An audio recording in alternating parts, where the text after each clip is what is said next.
All right. Hello, hello. Okay. Sorry, I messaged you on Discord. Good.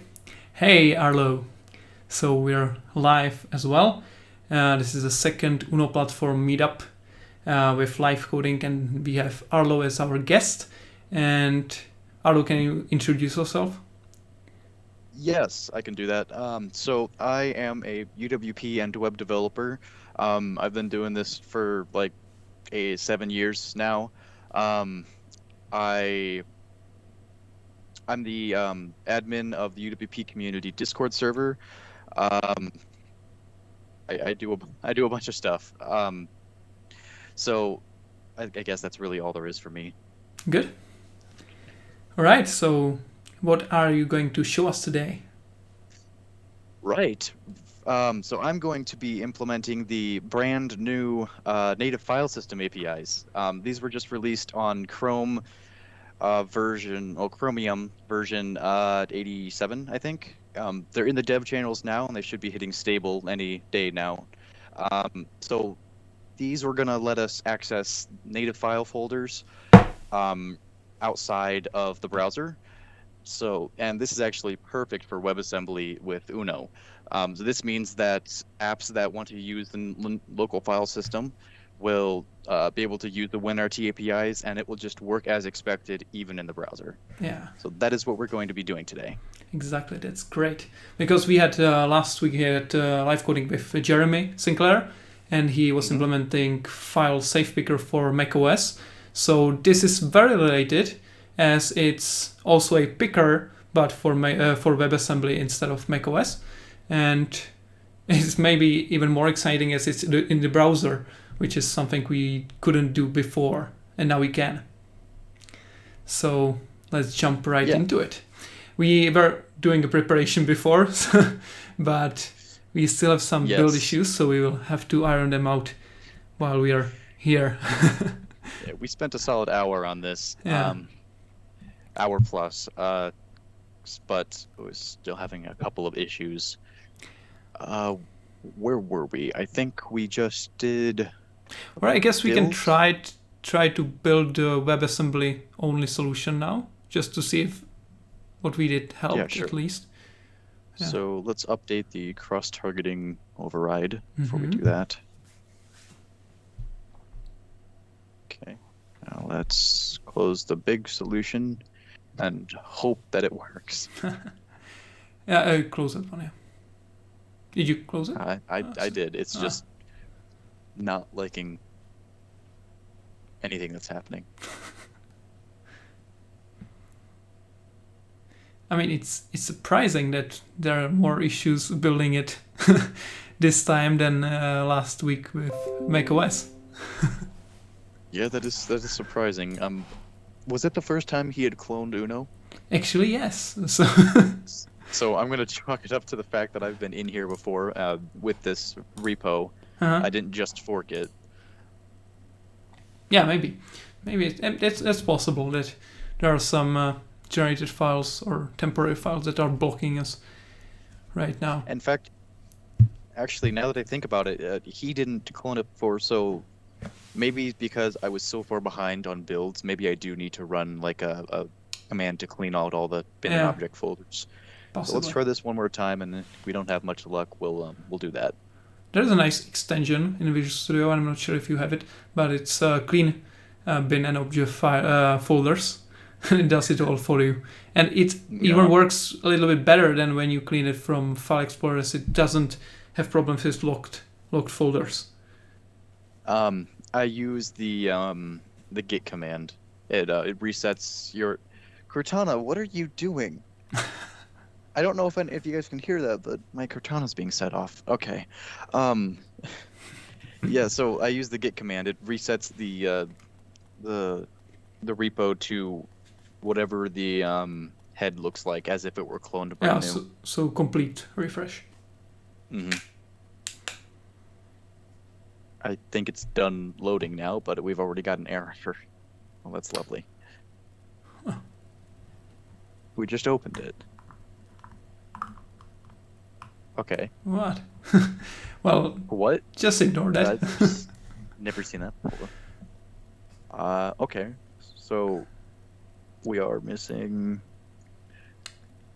UI tasks. All right. Just to be safe, let's do a .NET restore first. But I think this is the missing projects that are not built. So we'll probably really need the cleanup. I'm thinking that maybe this process of building the solution will take us more than implementing the feature. But that's my guess. I bet we could write the code and be done before this actually finishes. Yeah, maybe we can write the code on the side and then just bring it in. Then try to fight the build process. All right, I'm gonna hit build. Anyone who might be watching, this destroys my CPU, so I might not be able to speak during this, at least on Twitch. What's your PC? Is a PC or? It is a desktop, custom built Ryzen Gen 1 700. It's almost time for an upgrade. Yeah, you're already dropping some audio frames.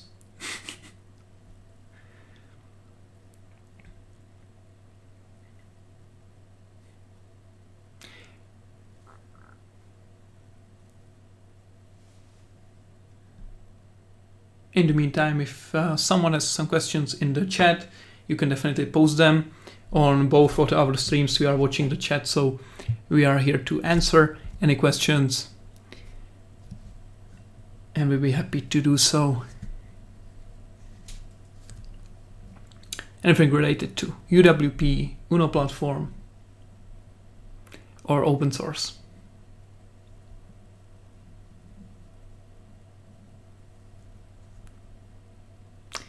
And we have a fail.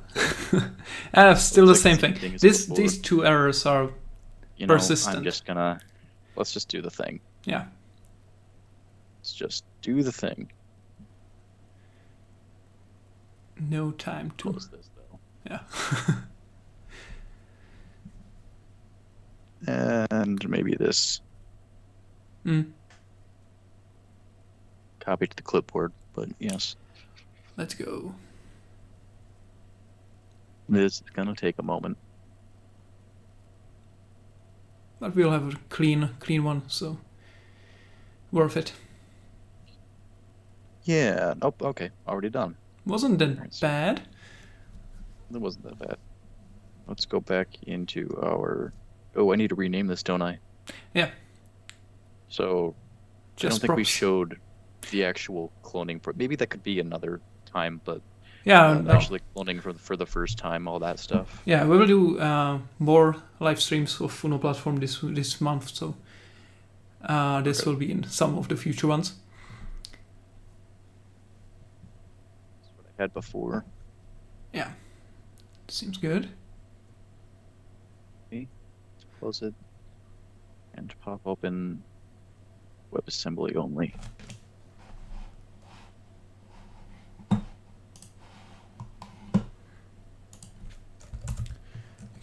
I remember that we were updating the docs for first-time contributions, so maybe there can be some tips and tricks we can use.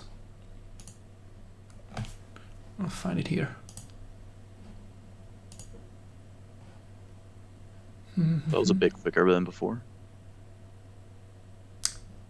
Maybe it's a good sign.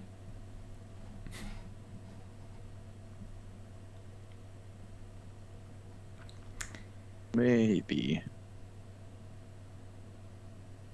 Hopefully. It's doing things. Finished. Oh. Okay, I think it's doing background stuff though. Let's wait for the extensions to load at least. Yeah.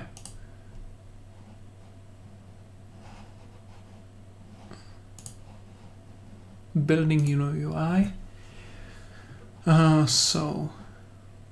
There doesn't seem to be anything special that we didn't do, so we should be able to build it now. Oh, waiting for the extension to load. No. Just just mentioning that in the docs we don't have anything special to do before we build now. Oh, So shouldn't. hopefully should work. How did I end up with 31 extensions? Okay. Oh, we're ready. Let's go.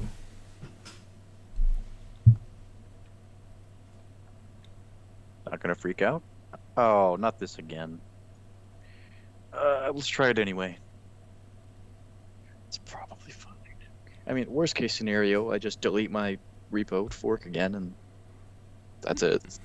Yeah. But this should be fine. We just cleaned it up, so it should be the exact same thing.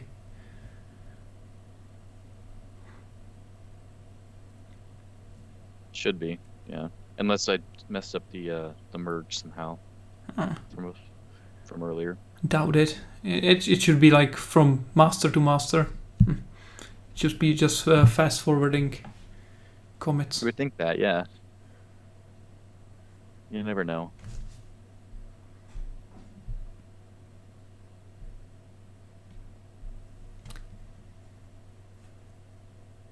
It cannot be found. The file cannot be found. It seems like the same thing again. Why? What is this? Don't know. It's something broken in. So visual state mixins. Huh. Let me check just to make sure that there's not something funky in the CSBrush file.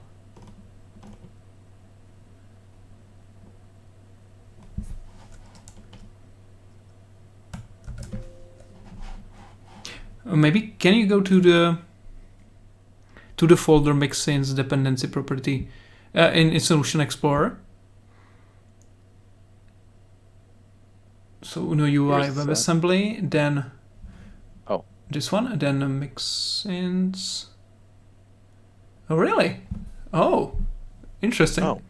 So it seems like it's referencing those files, although they shouldn't be there at all. Okay. That's there may be some mistake on. Okay, can you just remove those? Yeah, let's try that. Let's see what the latest commits are. What the history is on that. Uh-huh. Well, it's busy freezing. I'm gonna take a look. Uno UI. What sometimes happens that some files are checked in accidentally.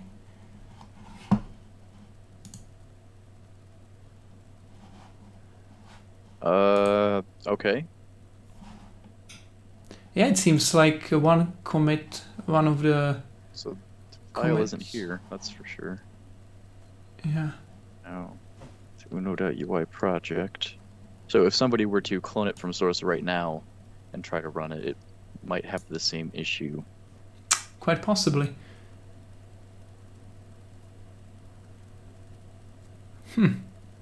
Like it seems the change was intentional, but I'm not sure why. And if it was tested on a clean. Do you have the commit number? Yes. I can send it to you.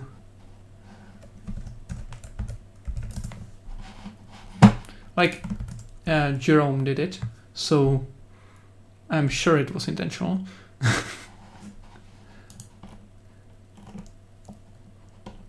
And it's if you this way, this one. So he removed mixins WebAssembly and then included those files manually. But it doesn't make sense unless they are generated beforehand. Like they cannot be there. It only has. Wait, but these two lines are identical though.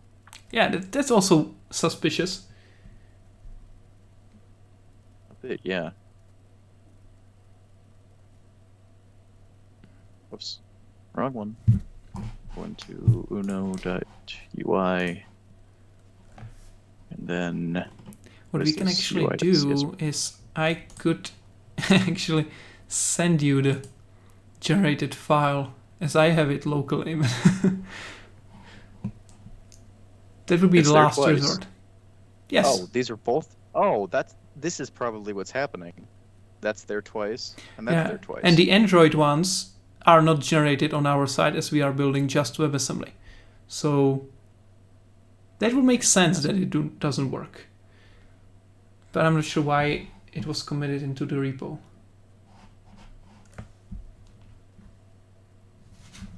That's not very helpful. That didn't actually fix it by removing them from the solution. We'd have to... how about I just do this on my side, just to see what would happen. Mm-hmm. Reload the project.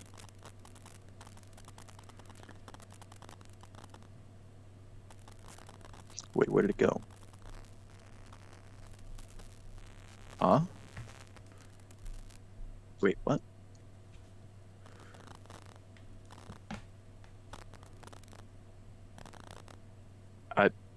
Okay. Okay, that's just making them disappear. I can't reload them now.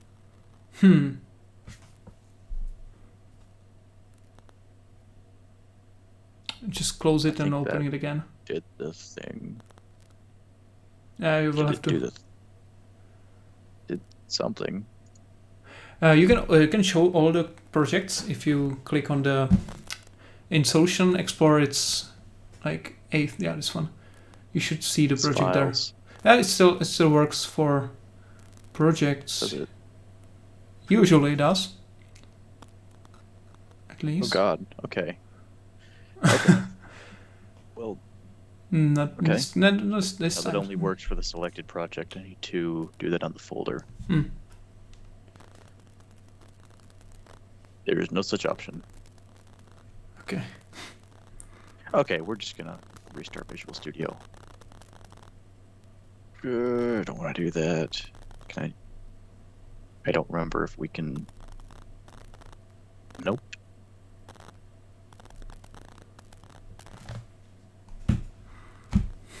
Oh, that was wrong. That was the wrong thing to click.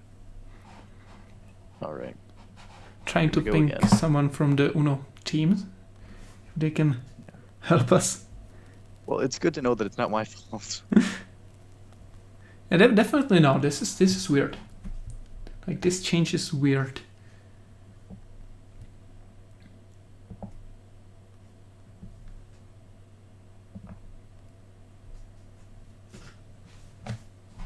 Curious why we're loading the Android binding helper if it's the WebAssembly solution.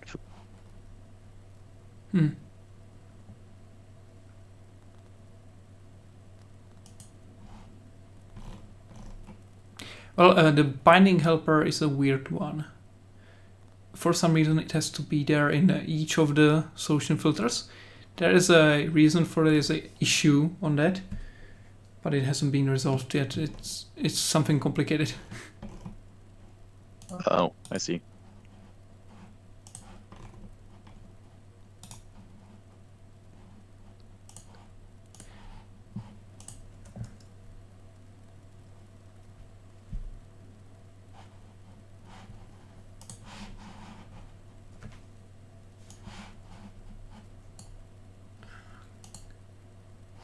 Okay, in the meantime, I sent you on Discord the actual mixins folder from my PC.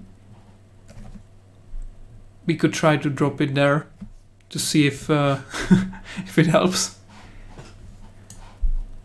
Because I have the generated file there. Right, okay.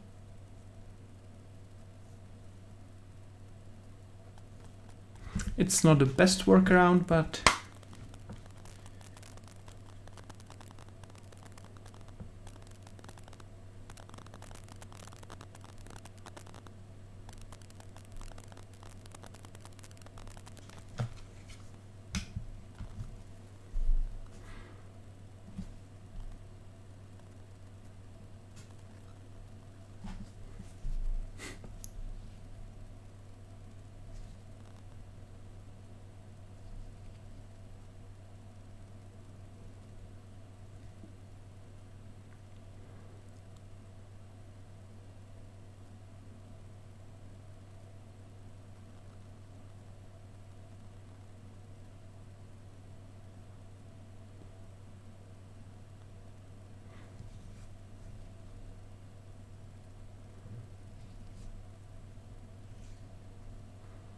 Mm-hmm.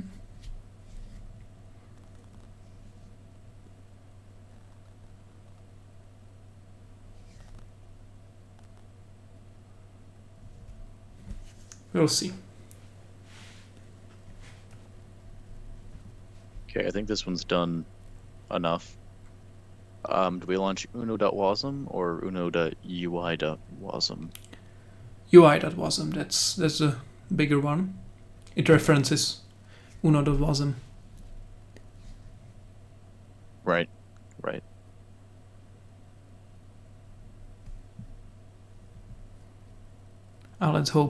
Let's hope it works.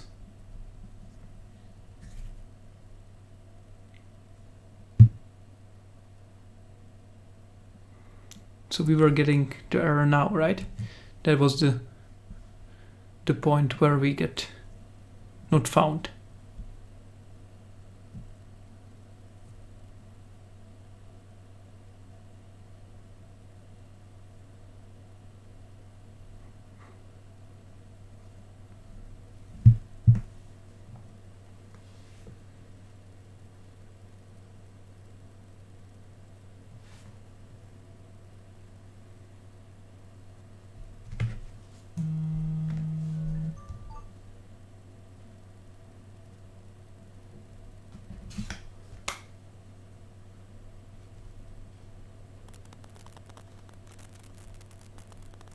Oh, there it is. What is this?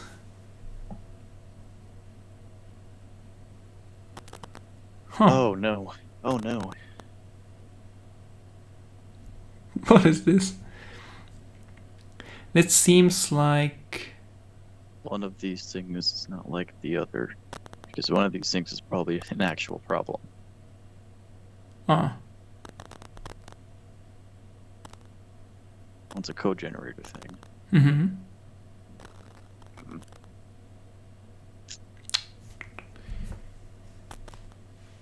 Okay. Not quite sure what to do here other than clean. Actually, cleaning is probably a good idea since I copied these files in. Actually, did you revert the change to the CSproj file? Oh, the change that I made? Oh, shoot. No, I didn't. Maybe Actually, that could try help, putting that back. theoretically. Wow. This shouldn't make any difference, but let's try It it. shouldn't. It shouldn't. It shouldn't. It doesn't make You much never know. sense. Never know. You never know.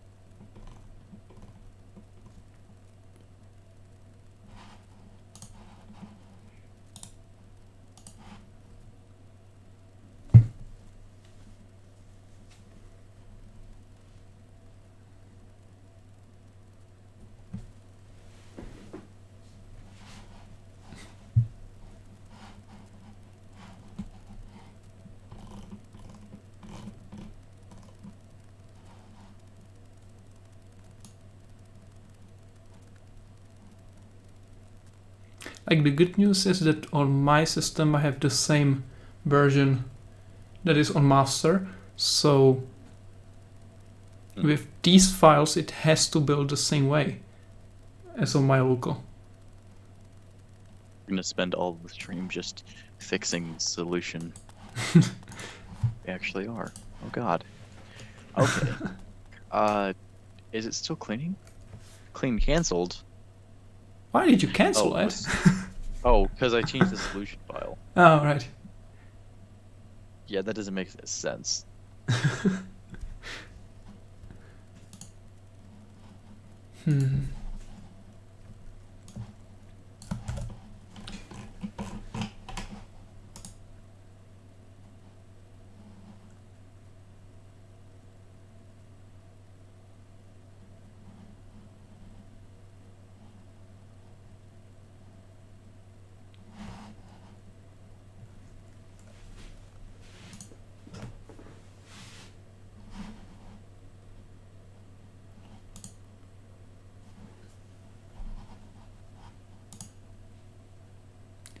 there is no issue open for this problem.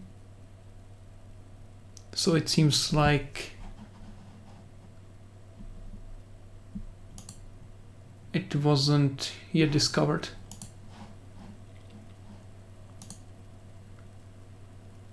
I guess I just got lucky. Yeah. Well, lucky is a strong word.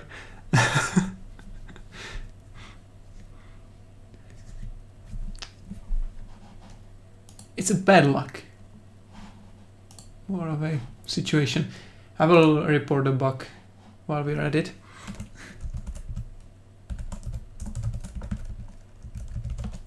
Plane succeeded. Let's try for a build.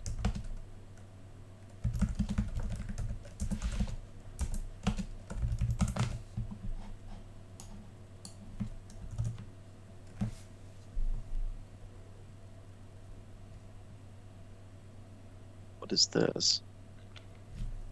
Some leftovers.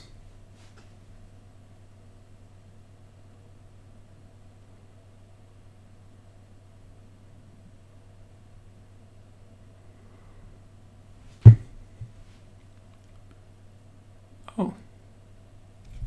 So now, let's hope. Seems like it got further along. Maybe. Still missing this dependency here.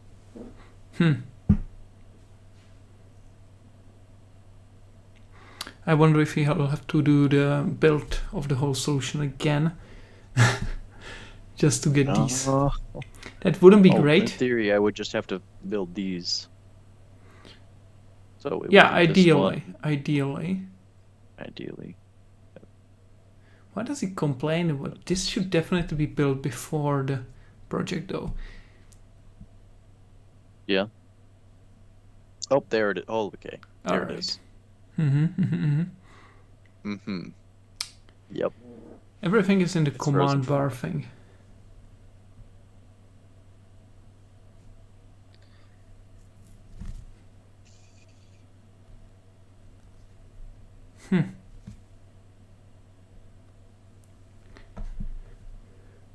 What is it?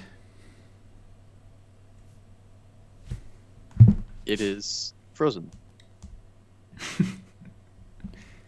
Jeez, okay. Any response from Jerome? Not yet. Not yet.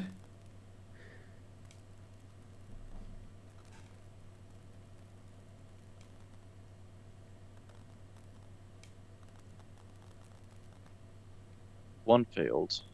Okay. Which one? Probably Uno.ui. Yeah. Makes sense. Alright, let's try building these separate. What happened here? I don't want to know. It's fine.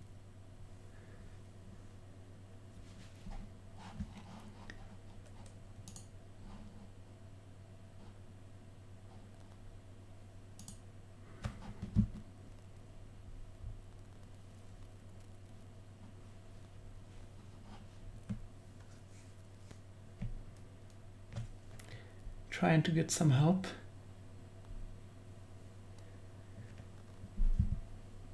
Oh, it's done. Okay, so it built fine. It's still showing the error. It just says up to date though. So maybe the reference is messed up. I feel like there's more than one thing going on here. Okay, so I have contacts on. I'm in contact with Francois from Uno Platform. He's trying to get someone. Okay.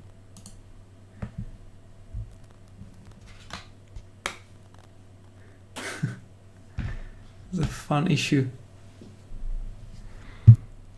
I wouldn't expect this big of a problem with build, especially when we cleaned up everything and have it basically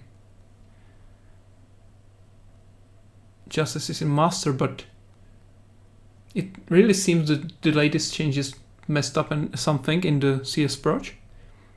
Something, yeah. Didn't you say that this was working on your machine? Yeah, it is working on my machine. So With the latest commit. yeah, I've rebased on master, so it's super weird. But worst case scenario, we could rewind to some previous version of master which didn't have this issue. But I would ideally want to see how to resolve this.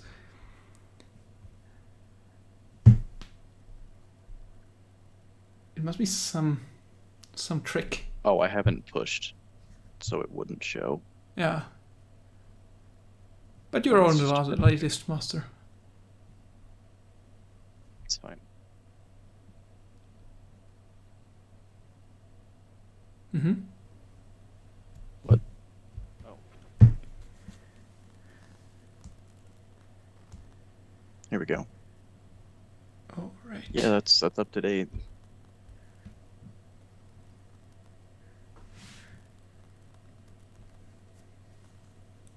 Mm-hmm.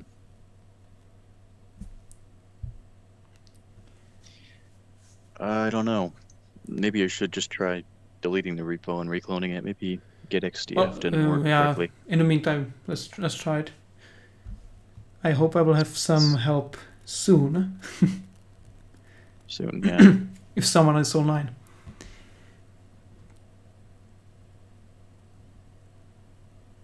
So we will just make new folder.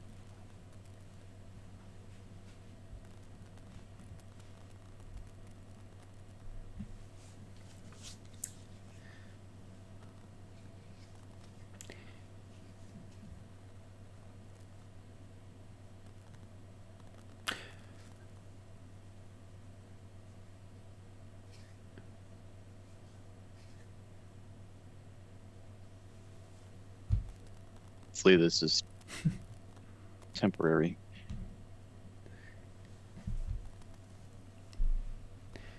And here I was thinking that Xamarin builds are more complicated than WebAssembly, and this is not great. No.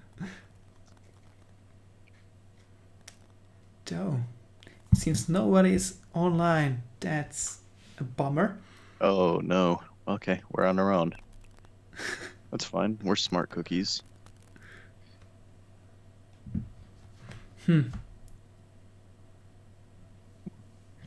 Whenever it finishes.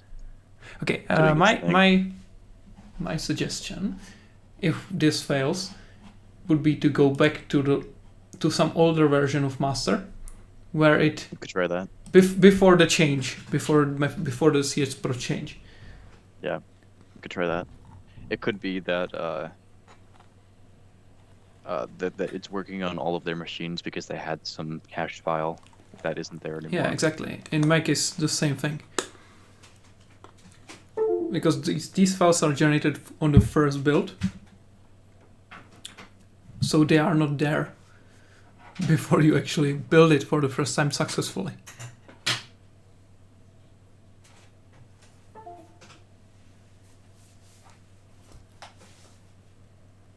What is it doing?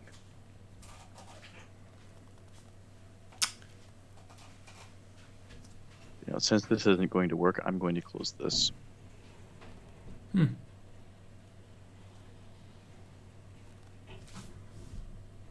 then this.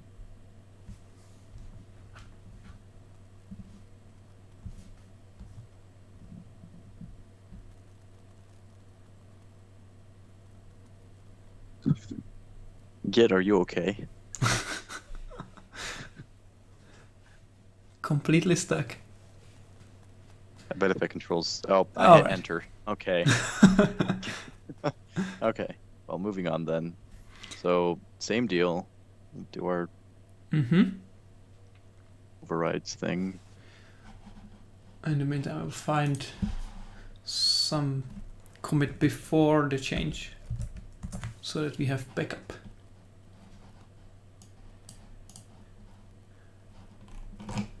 Save that, do that, and then hope for the best.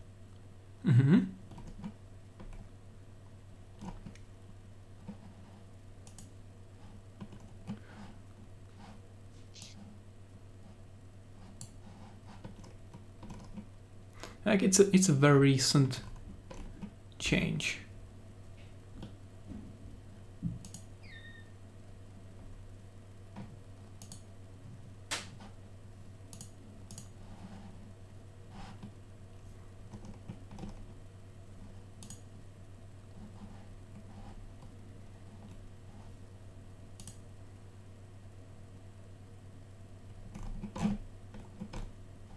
Okay. Let's let it do some background stuff for a minute, and then... Well, at least let it restore packages. Come on. Yeah, maybe those will resolve once we build. That wasn't the issue anyway. Yeah.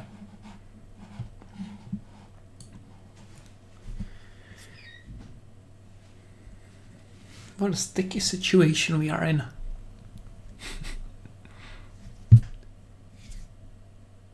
You see, it's already 40 minutes in, and it seems really that the build will be the major part of this. May have to postpone this if it doesn't go our way soon. Right. Or we can just write the code and not build it. That would be underwhelming, you know. Yeah. Yeah, I wish it would be easier.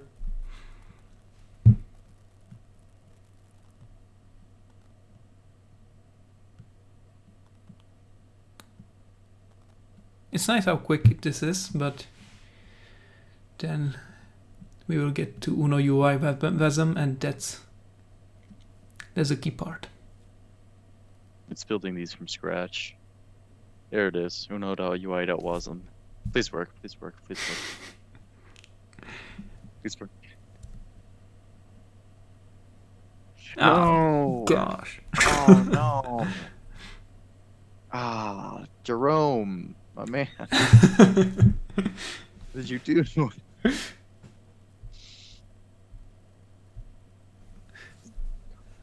Okay. All right. What do then? Let's go to an older commit. Ah, right. How far back do we want to go? Yeah. Do you have? I will hunt you the commit ID for you, or you can just go. Yeah, you can just go by changes on the CS Proj. True. Yeah, let's take a look at that. src I will find something Uno.ui a little bit older. .wasm.cs. It was modified 2 months ago. I know that the one below that. That's the one that's causing problem. Okay. So that's get file from application. Retarget assets. Some Xamarin stuff. All right, so get. Is there a way to browse history from this? I don't remember. It's been a while since I've used GitHub. I've been on Azure DevOps for the last 2 months.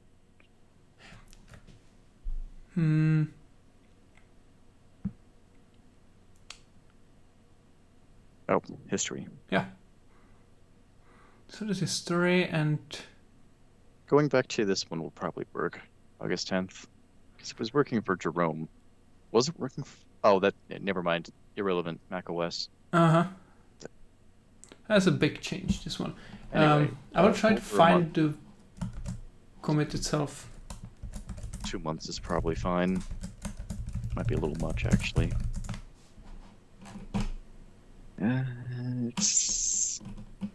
What is this? Check's not successful. It's a good idea to... It's a good idea to try this. Use this one then. So... Ooh. Okay, let's go to... I will send you commit hash. That should be just before it was merged. On here in the Discord. That'll work. and we'll do a git reset to that head. And from there we can start the branch, and hopefully that will work. Think like this? Is that the syntax? No. Should be like checkout. It should be git checkout. Really? I'm not sure. I usually use the Pretty sure it's UI this. for this. All right. Oh. Nope, What? that was wrong. Okay, let me try again. Git reset head at. There we go. And then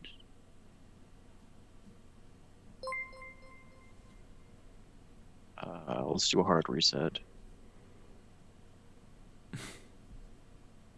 Okay. Here we go.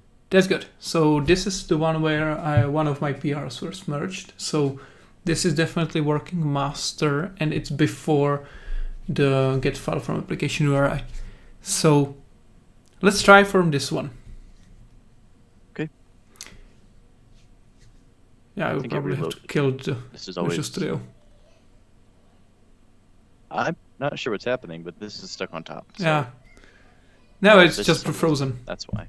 Yeah. Completely kill it. Actually, no. It's doing loading stuff down here. But I think it loaded the whole solution, not the filter only. It loaded like when you change something in. I see droid. It's broken. You know, it's something that the Visual Studio team didn't do yet.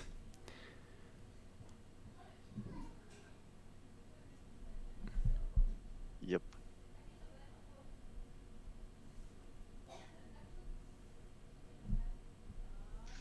Another one of these.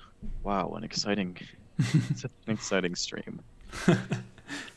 It's definitely original. Yeah. And it shows the struggle, you know? And then we will have the victorious successful not build. To watch, but it's the reality. These things happen. Yeah.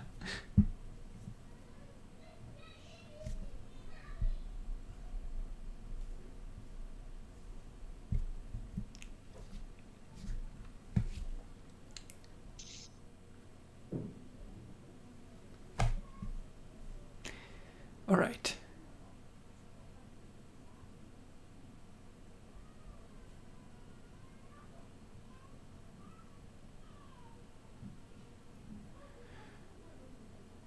Yep.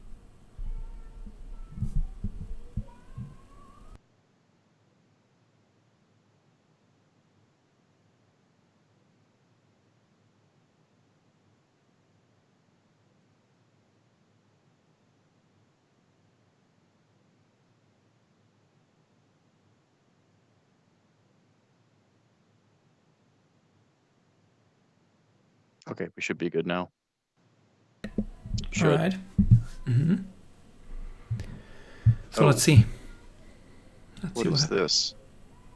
What's what? Oh, okay. Oh no! I don't think it reset. So it moved you, but it left all the changes, like the edit files. Break. Yeah. So it has to be deleted. Back. I did a hard reset though. Yeah. You know what? Just to be sure, let's look it up. Git reset to commit. It's not revert. Oh. Okay. Okay.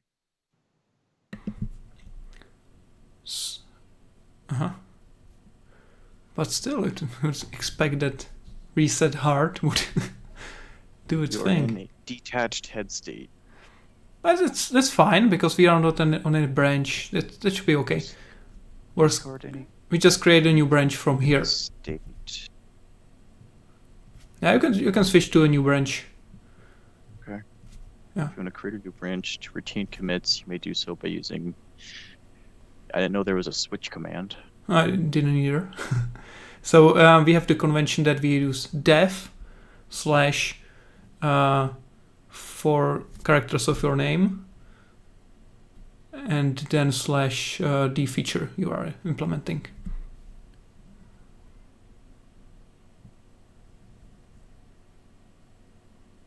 Folder. Mm-hmm. Okay. We need Blossom on there. It's fine.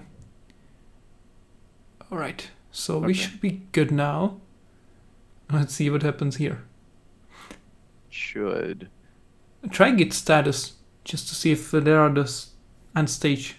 Yeah. Oof. Okay. Okay. Try reset hard again. Yeah. Exactly. Wait, these are two different. So I would just do it without the commit. Just do the reset hard without the commit number. Oh. Do that. And now git status.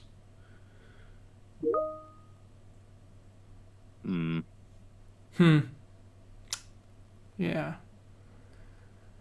How do we get rid of all those? There has to be a trick on that.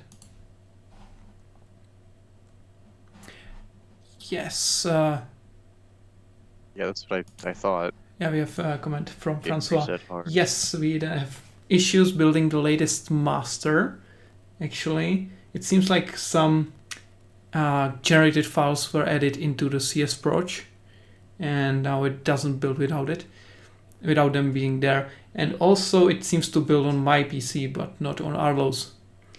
So it's probably that I have built the solution before, and that's why it's working on my side.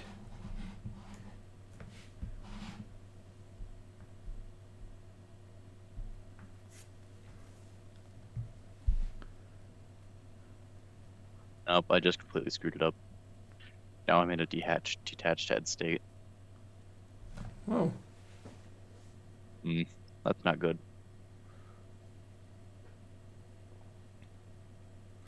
There has to be a trick to remove the edit files, though. Yeah, usually it's doing something like that. I have a random idea. Remove edit files.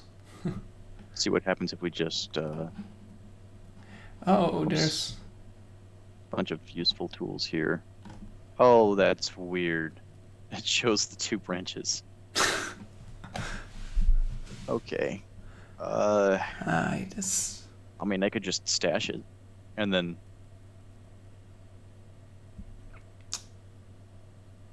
Am I in the middle of a rebase? But why? Why? We just checked out the specific commit.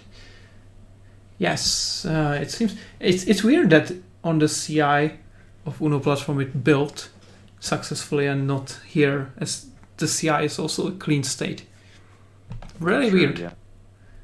Very weird. So we've discarded our local changes, and it agrees, but I'm still in a detached head state. I want to check out here. Well, there we go. We don't have all those files now. Really? Okay. So, yeah, I just used VS Code. Okay. Whatever command they use to undo stuff. Okay, so we're now in a clean state on the specific commit. Mostly, yeah. The temp stuff is still there, like in the bin and object folders. Yeah, that should be fine. So let's try. Fine. Let's try, yeah. I probably should have reloaded the solution. Well, you're risking it, but... Oh, it's already building Uno UI WASM, so it's probably fine. We'll see soon. Now the critical. Ah. Ah, man. Really? No. I just Close don't this. get it. What is the problem there? Okay. Close this. Well. Cancel the build. You know what? Huh. You can just go away.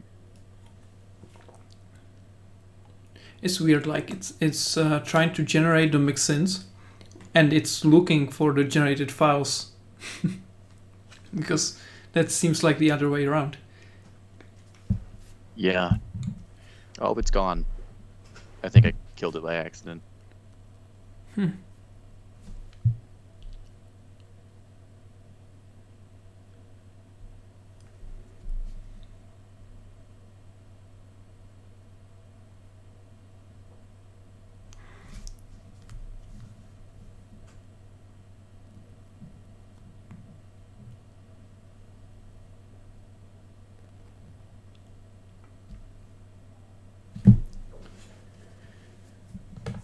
What could it be?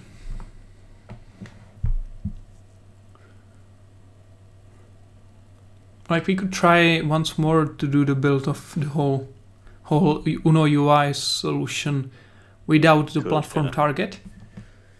See if anything changed since I reloaded it. Yeah. Still missing the same dependencies. What's happening here? Like, this is very weird. As these warnings shouldn't be there, as we definitely do build the T4 generator. I don't understand. That's the wrong window. Thanks. Francois is saying if it could be a path issue. That's also not a bad idea. If the solution or the folder with the solution is in a deep path, something may exceed 255. It might exceed the path limit. Or there is also a space in the folder name native projects. Maybe that could be it. Well, let's see. It's looking for the file here. Let's just copy this and see if we can pop it open in Explorer. Oh. Okay. That's classic. Right, of course. I never understood why it's copying like this. It's just copy this. So useless. Let's folder now. Do run. That's the containing folder. Okay, and what if I give you the file now? You know, it's right. It's not there. So it's not an issue of the path. Just try to throw the. Yeah, what if I put the file in there now? Yeah. Copy them there, and we'll see. Can you share the? Yeah. Can you post the error you are getting there?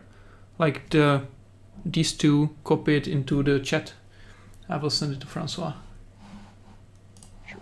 You want it as like a text or image? Fine. Yeah, probably it is because it's just the path, basically. You open Discord.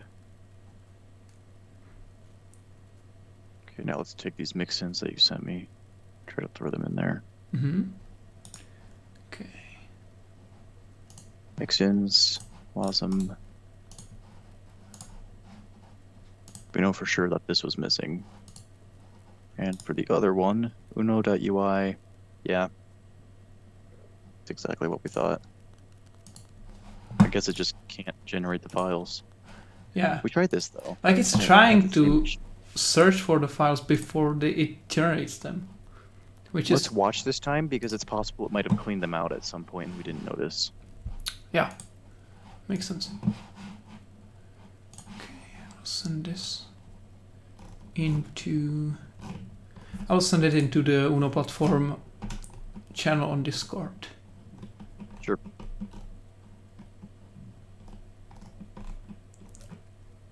Is it this way? Yeah. Okay. All right. Yeah, so it's in the Discord channel.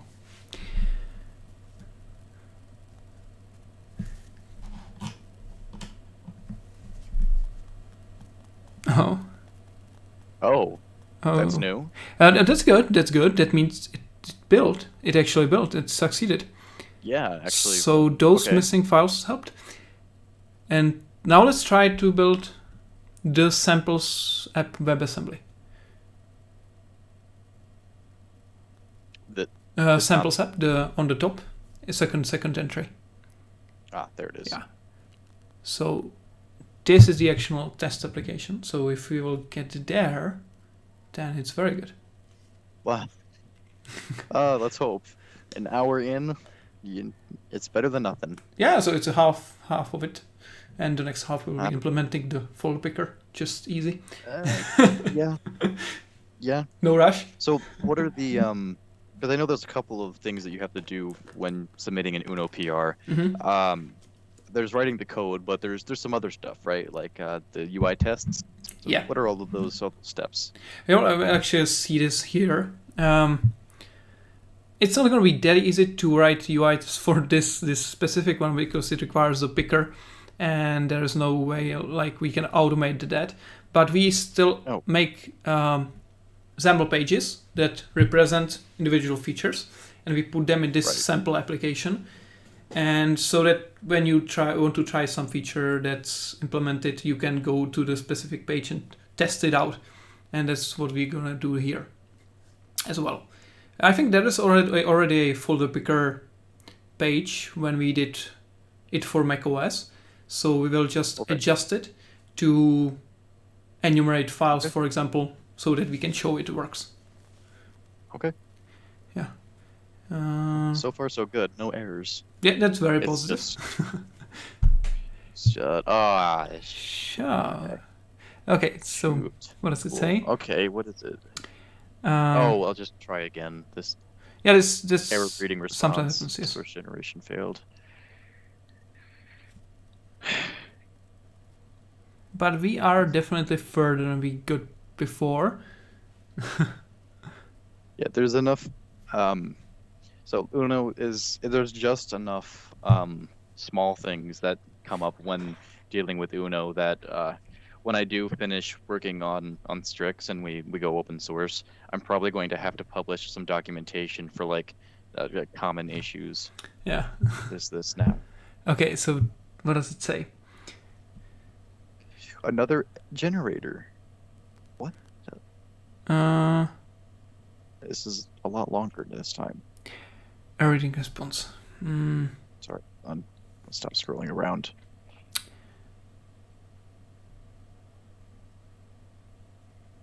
Create test control. Interesting. This one.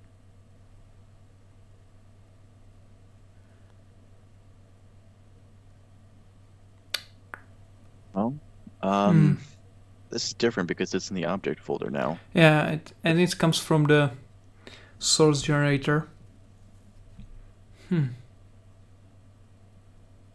Maybe what you can try, just closing the solution and reopening it. I think it sometimes helps. Is this it? Wait, what? Yeah, it's probably it. I think there is a small difference in the name. Oh yeah, the number's at the end. Yeah, so it's generated. Also, that's just the wrong file entirely. Okay. Data bound. Yeah. Yeah. That's okay. Yeah. Just close the solution. Like a clean. Yeah, I'll just close the solution and reopen it before we clean because that will be more costly. Okay. Okay.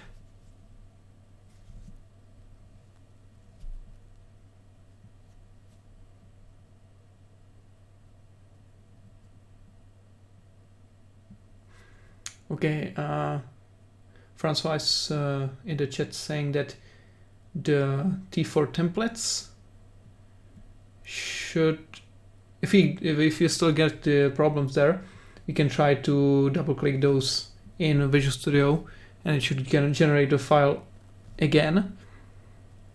I can regenerate them. That should probably help as well. We'll see. Yeah, if you open the Visual State Mix in TT in Visual Studio and save it, then it should generate the generated file on the background. I can try that. Yeah. Oh, did I even click to open this? Nope. Okay. Yeah, Francois is saying he's just a messenger here because we have also David from Uno Platform team helping us. Wow. Yeah, okay. That's some support we've got there. Definitely. We gotta make it work, right?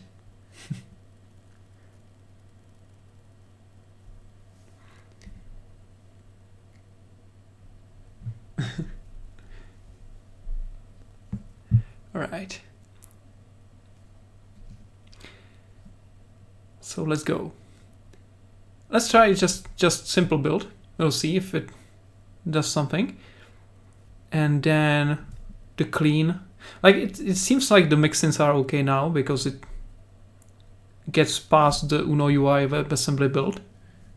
Yeah. So now the problem seems to be really that code generation on samples.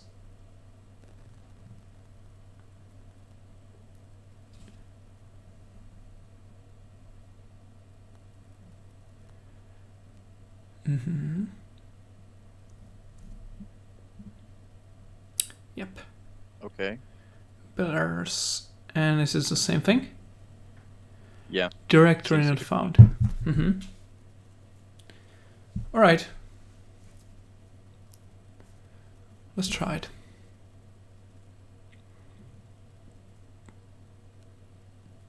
Maybe then we can try even deleting the obj file folder from the samples app.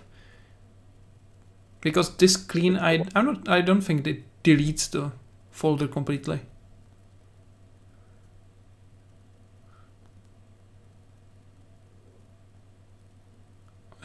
Apparently it does.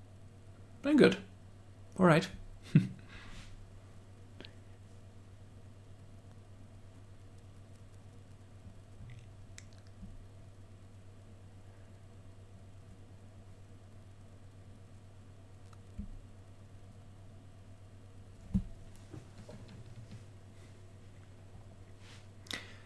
Okay.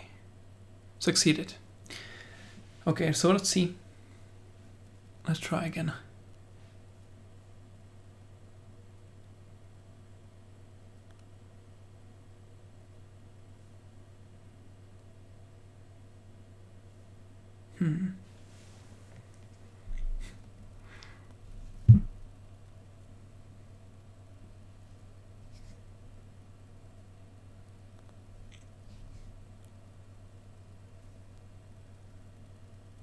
Hey, Andres Pineda is in the chat. Hello, hello. Too bad we are not on macOS, he would help us.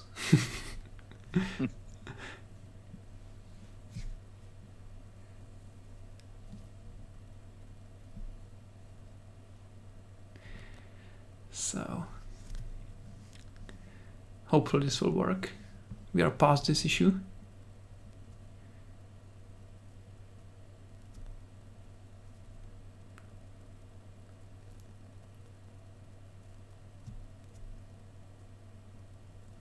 This one should be fine. Yeah. It's just taking its time, but should be okay.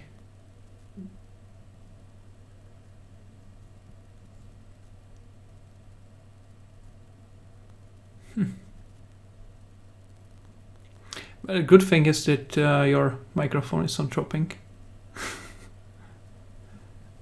I'm trying to minimize the speaking during this because it just won't come through. I promise.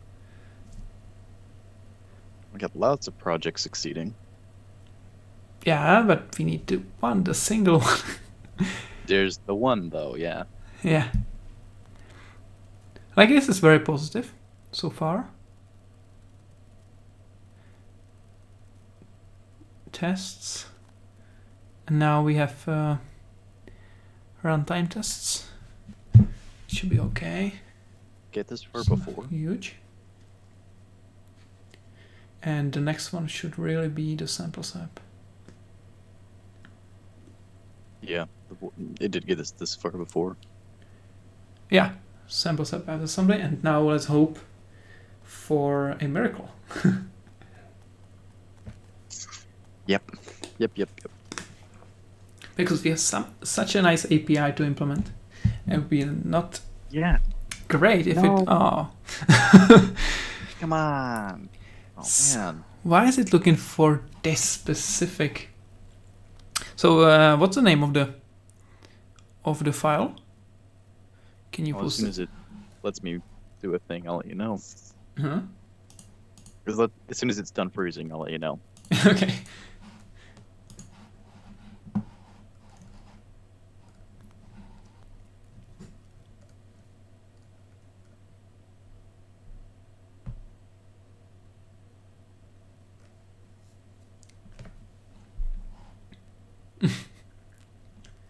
Okay, anytime now. It's an absolute unit of a solution. Yeah, that's why we need Visual Studio X64. Visual Studio isn't x64? No. No. Oh god. Actually not. They have it just x86. And that's why it's so freezing so much, I think. Because the core things are still in the 4 GB space, which is not enough. Oh, it's gonna go back to this. So Folders there. Dependency generator. Data bound row column data. Data bound column row. Huh. That's very close. Row column row. Context and data. So those are different things. Mm-hmm.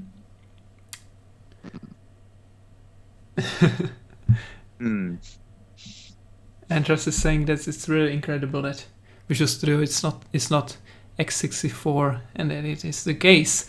And Rider from JetBrains is x64, so they have a nice competition there. I wonder what's keeping them. Yeah, it's probably very complicated. A lot of legacy code, I think. Just wait till ARM is proliferated enough that they have to port it to ARM. Yeah, they should. Because if they don't, then Xcode will be faster on iPad than. Oh god, I didn't realize Xcode was going to run on iPad. There's definitely gonna be. They definitely are working on that. So. Friendshoy asks, "Can you share the new file? Error is missing file still." Yeah, let me pass this along. I will. Yeah. Okay. Send it. I will put this in the Uno Platform chat on Discord. Yeah, maybe in text, because that will help. Oh yeah. And maybe I will also share the commit on which we are now. So we are on this commit. Hello, David. What should I copy? The message is now at over 2,000 characters. Okay. What did I copy? What? Oh. It contains the whole. Oh, right. So just the start.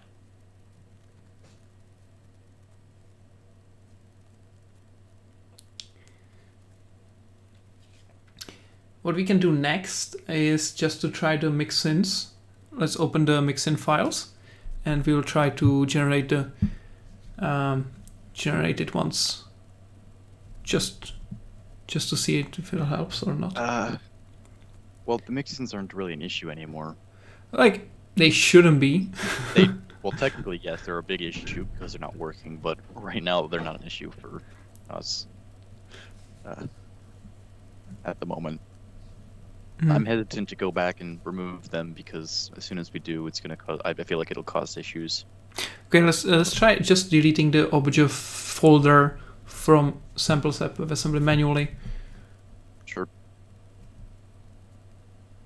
You never know.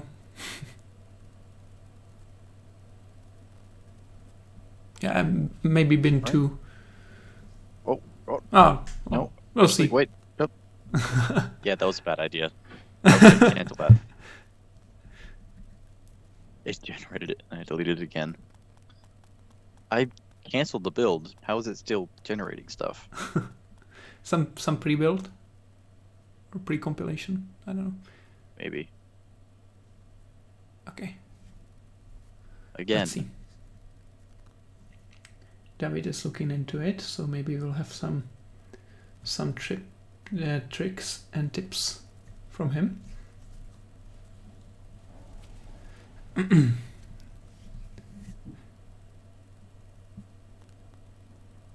Yeah, that's normal software development. Resolving one issue that will take more time than actual coding. I have no idea why it's asking for this folder.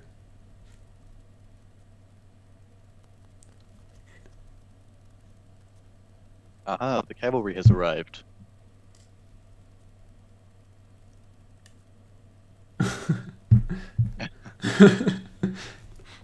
I can even invite them in the Teams call if that will help. Maybe it's gonna be faster. Right.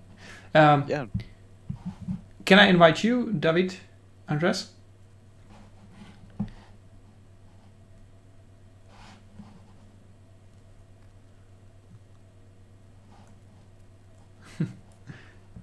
It's gonna be more interactive.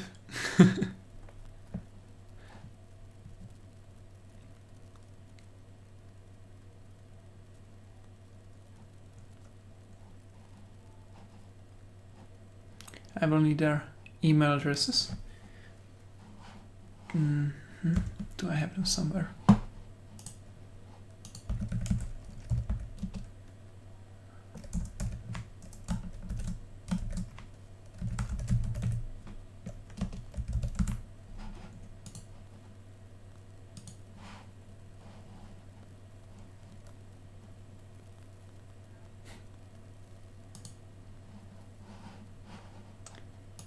Here.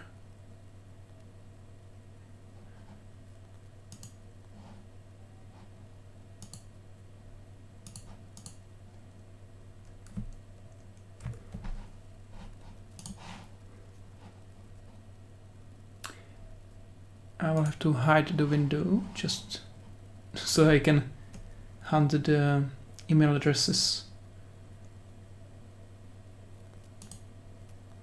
Just a moment.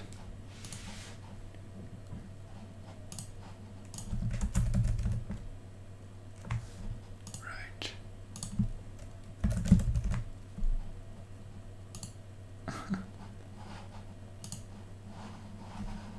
Trying to call them.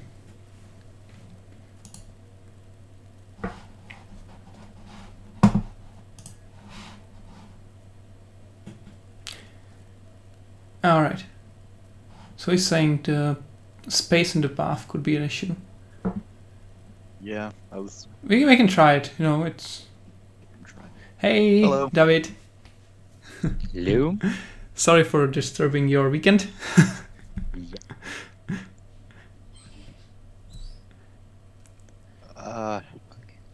Okay. Can you hear us all right? Sorry. Can you hear us all right? Yeah, I heard you. I just mute the Twitch stream because I heard you twice, but it's fine now. Okay. So we're having some interesting problems. We cloned Uno directly from master, and it's not building. There's been a couple of things that we've gone through, stuff with source generation, stuff that I'm really unfamiliar with, which is why we called you in. Yeah.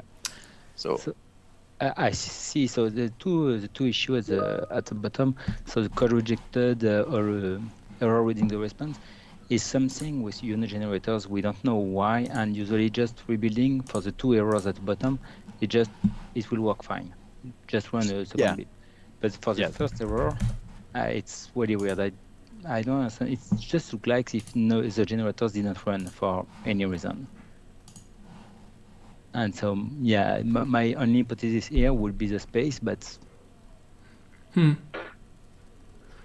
Okay. I guess we can try moving it to the root of the disk and then doing it again. Even shorter path could help, theoretically.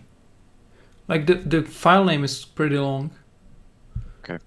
So let's go just close this and I'll just pick up the directory and plop it Hello, somewhere Andres. else.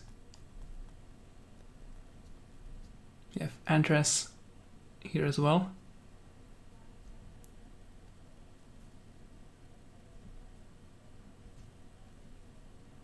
But we don't hear him. At least I don't.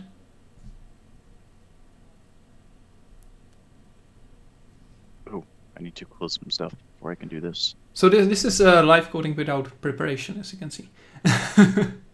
We had an hour. Yeah, we had an hour, and yeah. So this is part of the preparation, basically.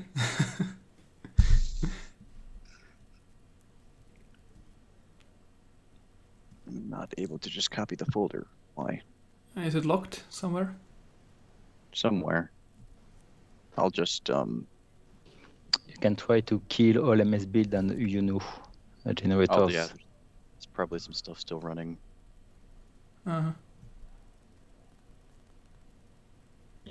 Come on. Come on. Okay. Oh, apparently I've lost the handle to the folder, so I have to go find it again. Lovely. Okay, give me just a moment. Mm-hmm.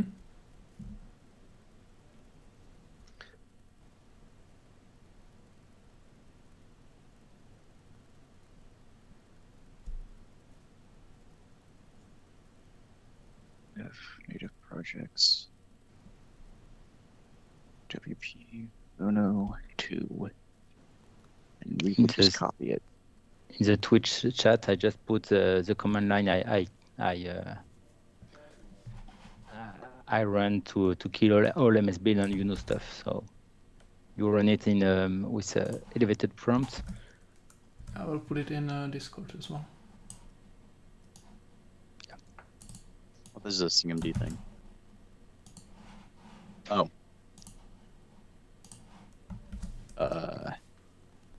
Okay. There's a lot of generated files that will be copied. Guess it's not quite a valid command. Okay, so yeah, apparently there is no remaining MS Build or.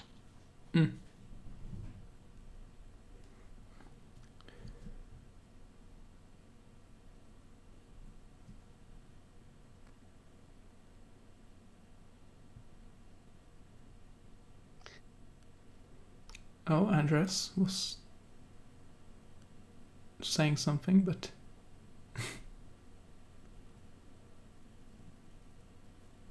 Oh, this is going to take a minute. I only now looked at the dialog box. yeah. And all the generated files.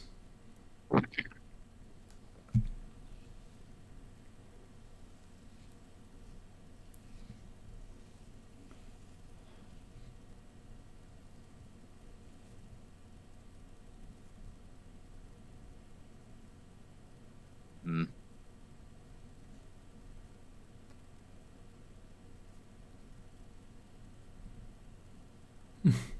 Yeah, I should have moved it instead. Oh, It's fine. you cannot trust the dialogue. It will tell you 2 what? minutes and 2 hours. Might as well just clone it from scratch at this point. Oh, maybe. Maybe. No, actually. Pull up this temp folder.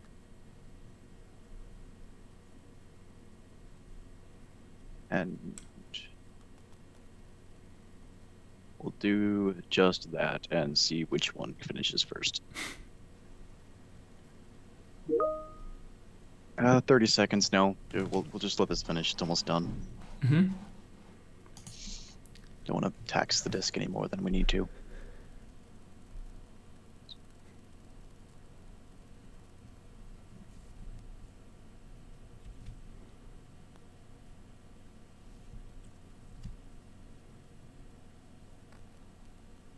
Almost there.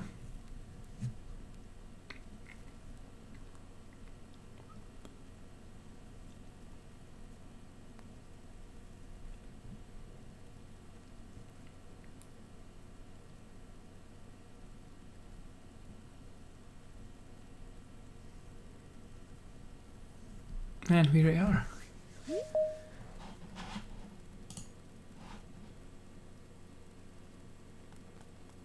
Hello. Okay. Hello, what about now? Can you hear me now? Yeah, much better. I had to restart my Teams. Didn't want to recognize the microphone. Mm. Welcome. So you, this session is, as I was posting in the chat, it's really nice seeing Arlo. I seen Arlo in the issues that he has opened. So he's playing around. He has some issues. He opened issues, and now he's actually doing pull requests. That's awesome. Yeah. Oh yeah, well, Uno Platform is awesome, so goes both ways. Nice to meet you, Arlo, by the way.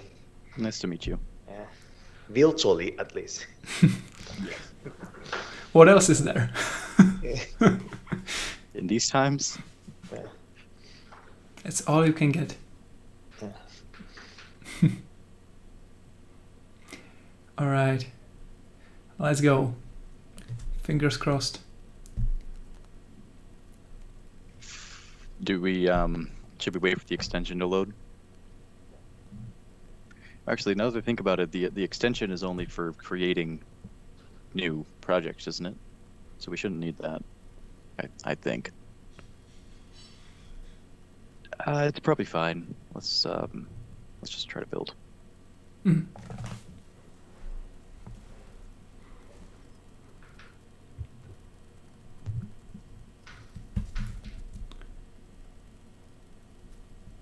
Oh, okay. Maybe we should have waited. Second thought.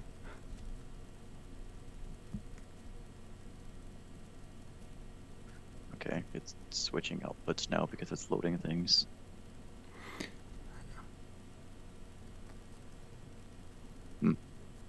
Mm-hmm.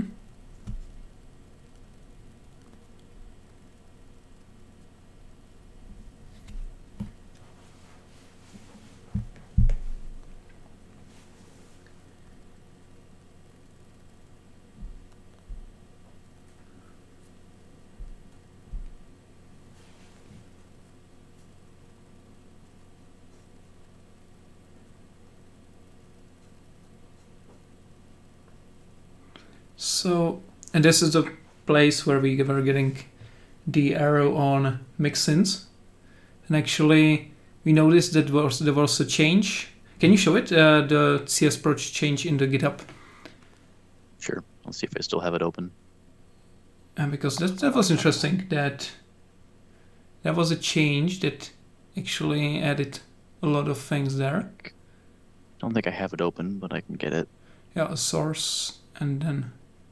Oh yeah, gotta find the file directly. On a UI. UI. And then this one.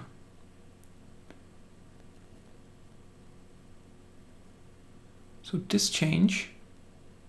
Yeah, I can see the new entries, the mixins there, and actually the dependency property mixins is duplicated for some reason. Yeah, so they got manually added. Which is weird. And this was the previous issue we had. We copied over these files from Martin's computer, so it's not going to complain about them, but this is something that caused us some grief. Like they didn't get generated automatically, so we had to. It's generated by Visual Studio actually. It should be generated by Visual Studio. Uh-huh. Yeah, it should be. But okay, it's an option in Visual Studio which determines if it's compiled when you save it or not. But yeah. And actually, we also have a task which run in the build to make sure they are generated. Otherwise, they are compiled. They are generated by Visual Studio, but not on the CI. So we added a task for that. So it seems it didn't run properly or something because it just didn't generate it. Maybe there's a space in the folder name, and in that case we'll have to document that. I don't have in my own workspace, but it should work also with spaces. So just an hypothesis, but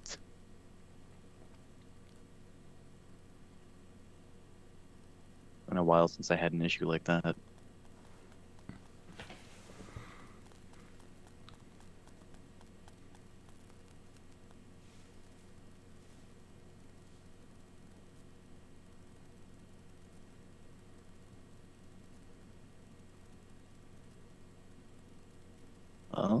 It's taking longer than it was. That's a good sign. Maybe.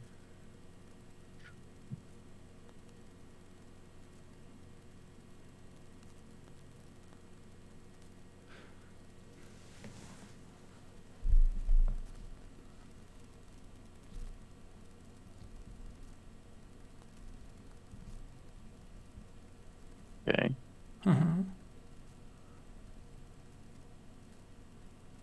I think this might actually work. Yeah.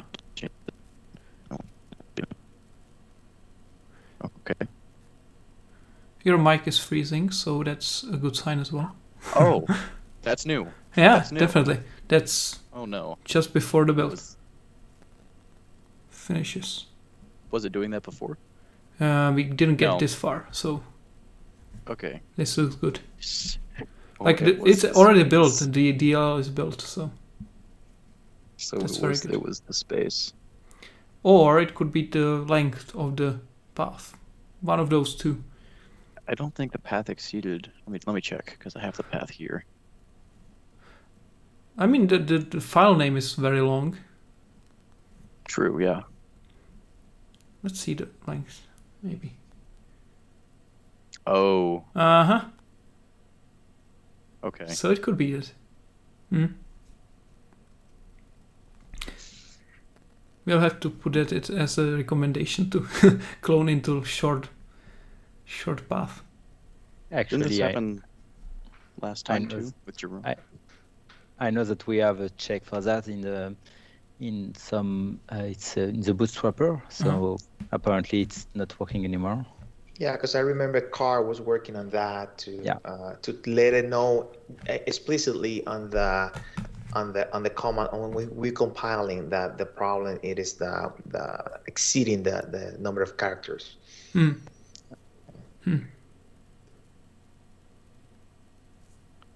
Didn't this also happen last week with Jeremy? No, it didn't actually. But it was macOS, so. Oh. Yeah, that's something I don't miss from Windows. I've been building on macOS most of the time, and on macOS there's no such things as path too long. This is an old thing though. Like Yeah. this shouldn't be an issue anymore. Yeah. Yeah, actually, the issue is, if I'm right, the issue it's in the .NET framework, which is not mapped to the new, I would say the new process from Windows. The new, actually the issue is really just the .NET framework. Windows does support long paths now, but it's really just not mapped properly in .NET. Hmm.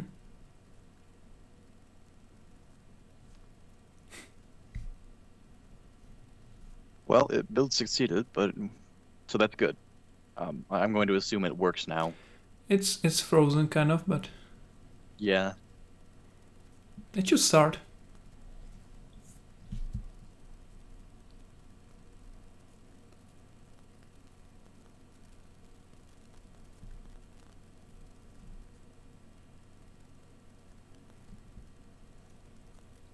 Okay. Something happened. Oh, Okay. here we go. Hey. Yeah. Okay. Big success. Hey. It only took an hour and a half. But now we know the reason. All right then. Oh. Oh no. Wait. Yeah, it should be fine. Should be That's probably fine. just We loading. backed it up to an old commit though, didn't we? I guess. It's didn't not have to do a that big after all. problem. It's Okay. not that old and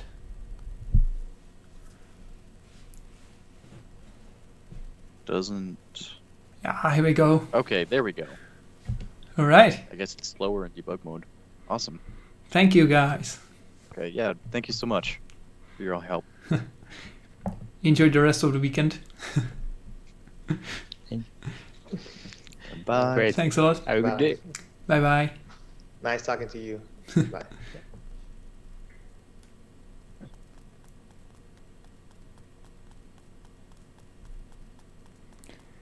Okay. Right, so we're So- in. Oh, jeez. Okay. All right, we needed We just need to send two out a people tweet that it to took help an us. hour and a half, but we're Yeah. finally done. These people can come back.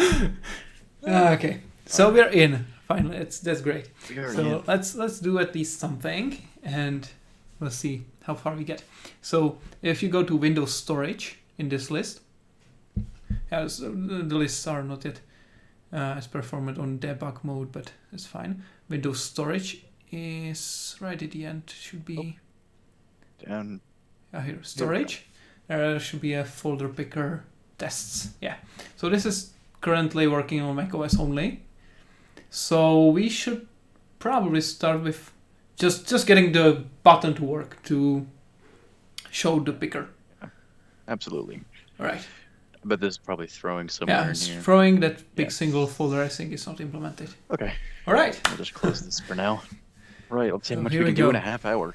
Yeah, it will be fast. So, basic orientation. If you go to uno.wasm project in the Solution Explorer, there's the last one. Yeah, Uno Wasm. Oh, did I just? No, it's fine. It's fine. It's Here it is. This one, and there is So many things. storage folder. Like the mapping of folders is exactly the same as on UWP. So it's Pretty nice. basically So go into pickers, pickers, and then folder we have picker. folder picker. It's currently Yes. just for macOS, but we will have to do a WebAssembly version.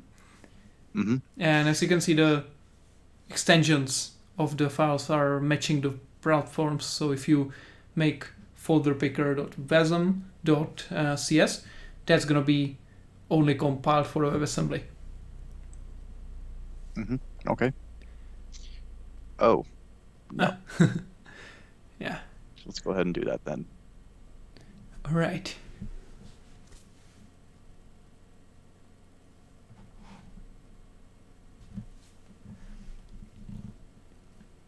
Yeah. So now, there is one more place you have to always look when you are implementing new things, and that's the generated folder. That's in the root of the project. Generated. Like in the root of the Uno WebAssembly project. Mm. Yeah. Generated. Over here. Open it. And there is also Windows Storage Pickers folder. Okay. And folder picker there. Yeah.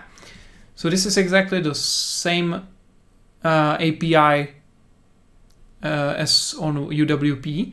And you can see that the things that are implemented are marked as false. For example, you can see that the class itself is marked as false on macOS, right here. So it's implemented on macOS. So you have to do the same change for WebAssembly here. And now for the things we will implement, it's probably the pick single folder async method, or what's its name? Yeah, the constructor as well. The constructor. The constructor. It's a little bit above. If you scroll down. Yeah, this one. Oh, I didn't see it. Okay.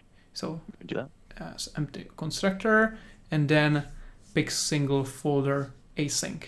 This is fine. What about It's actually this is for the Rosen analyzer to know which platforms are implemented and which are not. You can delete this WebAssembly marker from there. Okay. Just denotes that it's implemented on WebAssembly.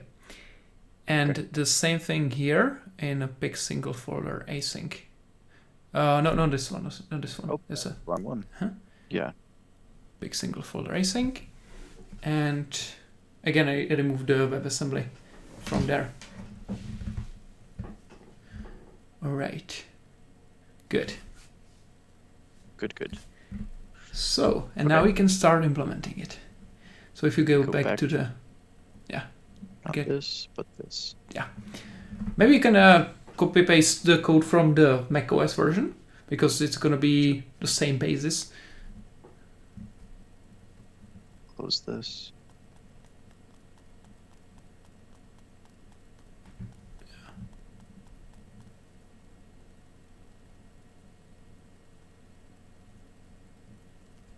All right.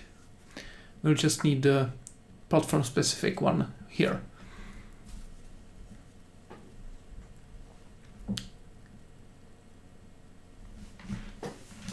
Okay. Uh, I think I could manually type this faster. yeah, that happens. It's trying to be smart. You know what? It's fine. Sometimes it cannot be even cancelled, which is very annoying. And also tasks. Yeah. What's this? Threading tasks. Tasks. And we do not care about the NS open panel. Yeah, just remove that. And for now, we could just try to trigger the picker itself. Okay. Without even returning the folder, just to see it actually opens the picker. So just return null for now. And we will implement the WebAssembly side of things. Okay. So if you go to Uno UI WebAssembly project, this one, yeah, and there's a TS folder for TypeScript. And in here we have again the same structure, so Windows, storage, and you can put even, I'm not sure why there is no pickers subfolder, because it should be in the subfolder. So you can create a subfolder pickers, and let's put it there.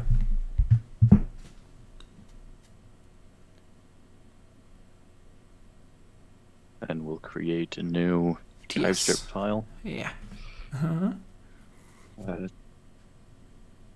Good enough. I'll just name it manually. Folder picker. Hello. You have a new viewer on the chat. Hello. All right. So have you? Yeah. Great. Right. So we usually put the JavaScript types into the same namespaces they should be. So Windows storage pickers, and then the class will be folder picker. That is actually incredibly convenient. Wow. Yeah, it is helpful. I didn't know you could declare namespaces in TypeScript. Yeah. You know what? Let me copy this. It's very useful. Just it helps the structure a lot. Right, so that's this one, and we'll probably make method here. Some static method that would trigger the folder picker, or like show the folder picker. Call it show folder picker. Yeah. For now. I can probably change that if we need to. Yeah, that's fine for now. And inside of it, just call the API which does this. Okay, now let's go look at our API then. It's gonna be later. It's gonna be a promise because it's available. Yeah. So we'll have to do that like that. But for now, this is fine. So this one should be as simple as this. Yeah. I'm gonna trigger it. Should be. And yeah, it's gonna complain because we don't have the. It's not yet as part of the TypeScript definitions, so we'll have to probably make it. Like, can you find the definition of the method for TypeScript? It just released. We could always extend it ourselves. Yeah, maybe. Where would we do that? Where would be the best place for that? We usually do it like in the same file if it's not a global feature. Okay, should be That's fine. a good idea. Yeah. What is this though? Yeah, there we have some of the types actually. The web MIDI. We do have some types, but yeah, it's fine. Okay, now I have to remember how to do this, of course. You can even steal it from somewhere, I think. I think in the system, like in the device's sensors, I have used it for accelerometer or something like the sensors.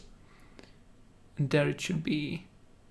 Let's see. Well, yes, or on gyrometer maybe. It's more interface window. I bet you probably cached. Oh, okay. Well, I guess it's that simple. And let's follow your lead and put it at the top. I copied it. Folder picker.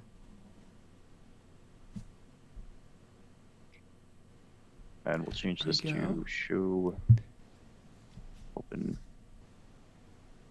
this is file. Oh, okay. That was accidental. Is it called? Show directory picker. Yeah.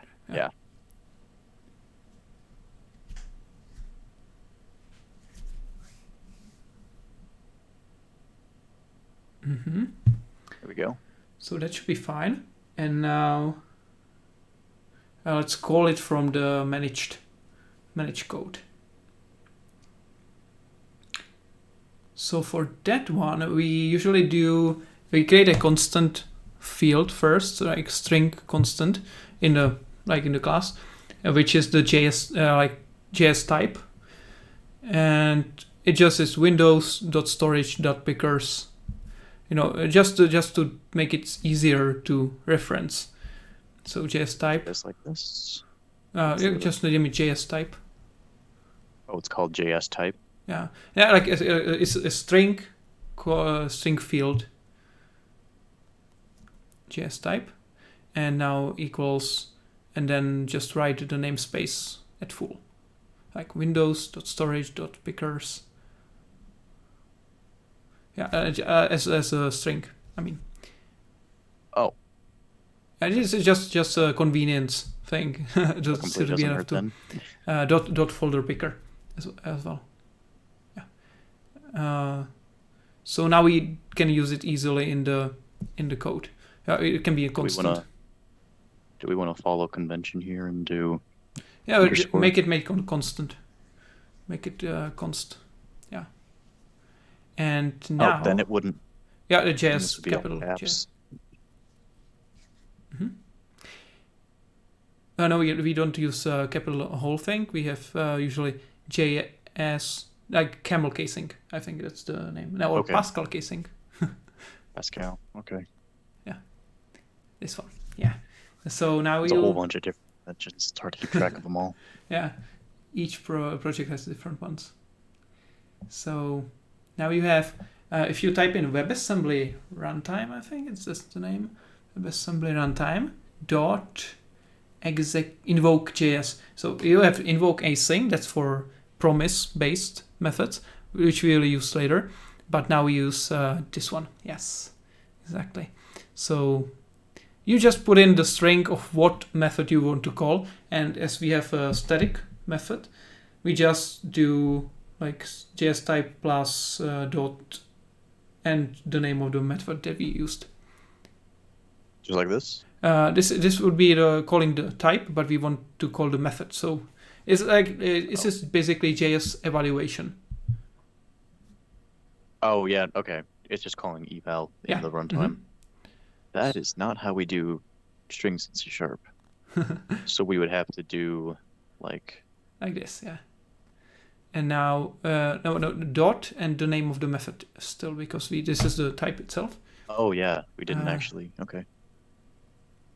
It's probably just dot. Oh, I forget. Just go copy it. Show folder picker. Yeah. Mm-hmm. Yeah. So that should show the folder picker itself, and we can see what happens. Let's see what happens. Yeah. See, now that we actually are doing this, it's a lot more exciting. Yeah. And actually, it's way simpler than I thought it would be. Wow. It is simpler than building the project. So. No, I mean, just in general. I was looking through this the first time I went to try to contribute on my own without any direction, and I was just kind of browsing through, trying to see how everything hooked up, and well, that was a mistake because I was way off. I couldn't find much for docs on this specifically. Well, we're trying to improve the docs, but it takes time to write it all because it's a lot of things. But the structure is usually like quite simple, as it matches the UWP side. So you can usually start there. Let's see.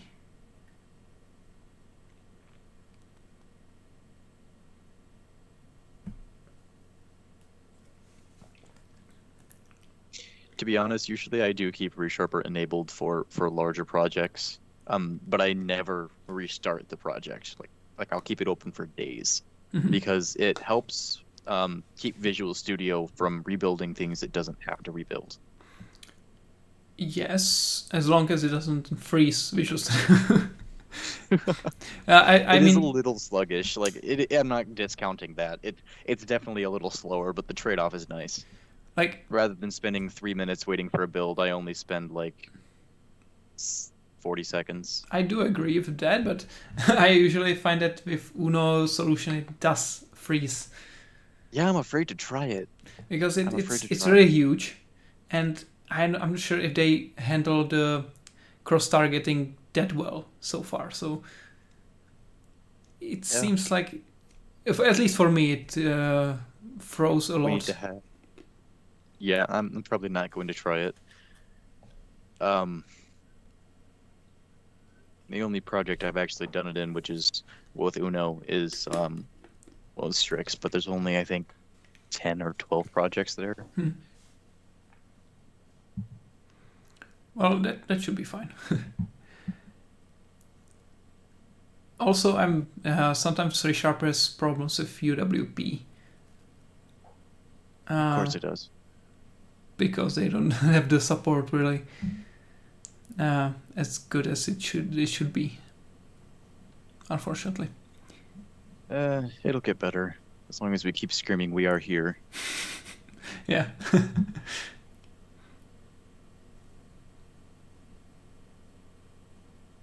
And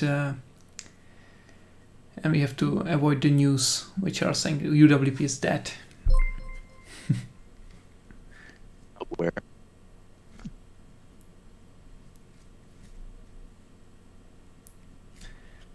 That's a term. There's a term that I see a lot in the server that keeps coming up.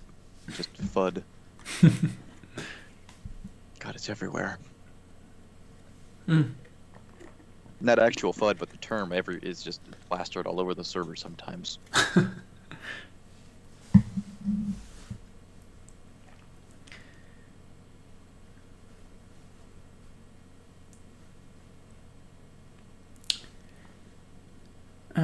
Yeah, maybe the ReSharper build will be faster, but Maybe. I bet it would freeze. Start at this point. Like ReSharper works best with web projects, I think. Web projects. Yeah, That's new. like I use it for ASP.NET backends, and that's Oh. really reliable there. Oh, okay. I thought you meant like TypeScript. Oh no! I meant backend projects for ASP.NET Core. Then, yeah. In those cases, it's very Supported reliable. TypeScript. Hmm.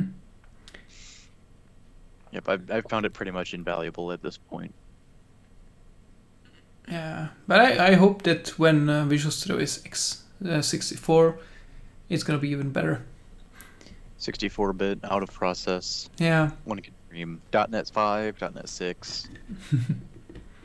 it's only a matter of time before they have to do it. Like there's no other way.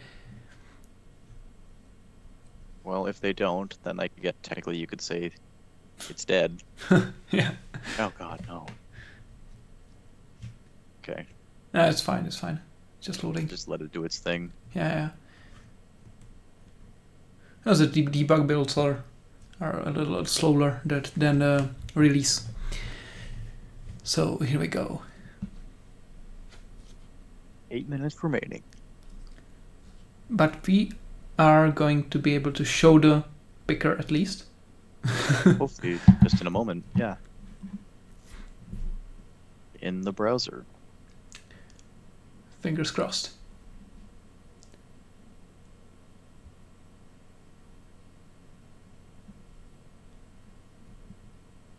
All right, that's good. All right, yeah. It showed. That's just incredible. In the browser. Well, we can try to go one step further, just to be, adventurous. So we could try to actually return the handle, like a reference to the handle there. Let's switch it up and have it use the promise. Yeah. It's gonna be a little more complicated, but as soon as it stops debugging. Come on.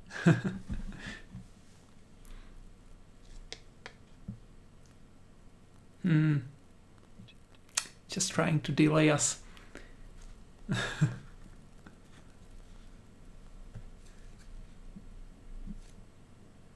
Come on. Yep. What are you doing? So many things running. No resharper on second thought.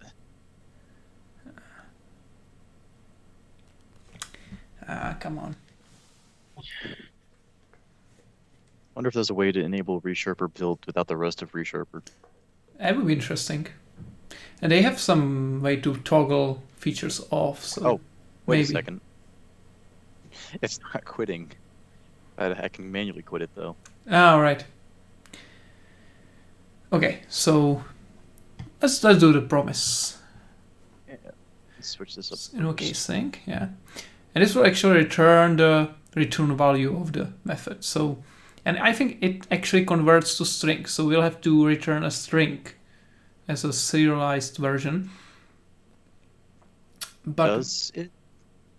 Yeah, like not this one, but the method in Uno, the invoke async method. It actually has, if you look at the, so it's returning string. So you have to return something stringy. So what is what? Okay, I guess we'll just see. I mean, what do I call it? Return value. Yeah. Do you know what it actually would look like? Yeah. Is it like what it would print out in the console or something? Probably that, but I'm not sure if we will use that one. If we just we'll have to probably keep the object, like the handle, alive in JavaScript. So we'll probably have to make a dictionary field in the FolderPicker class in TypeScript side, and like reference it by some GUID or some unique identifier, so that we can later call methods on the folder itself. So wait, this might be a little more complicated, but there are. So what I'm thinking, since I'm not thinking out loud. What I'm thinking is there is the future access list API, and that there is an equivalent for that. So if you close your browser and open back up, it keeps permissions. That isn't what we're doing here, but well, it does mean that we'll probably should just return the file handles instead of doing any of the processing inside JavaScript. Well, we can try it, but I'm not sure if I will be able to get the handle again after we from the manage side when we call something like enumerate get files async. Yeah. Okay. It might lose the handle if we try just return to C#, but you know what? I bet we could just store it on window and access it from another API. Okay. It's not a great solution. I would probably then instead. There is a storage folder TS file in the TS folder already. What does it do?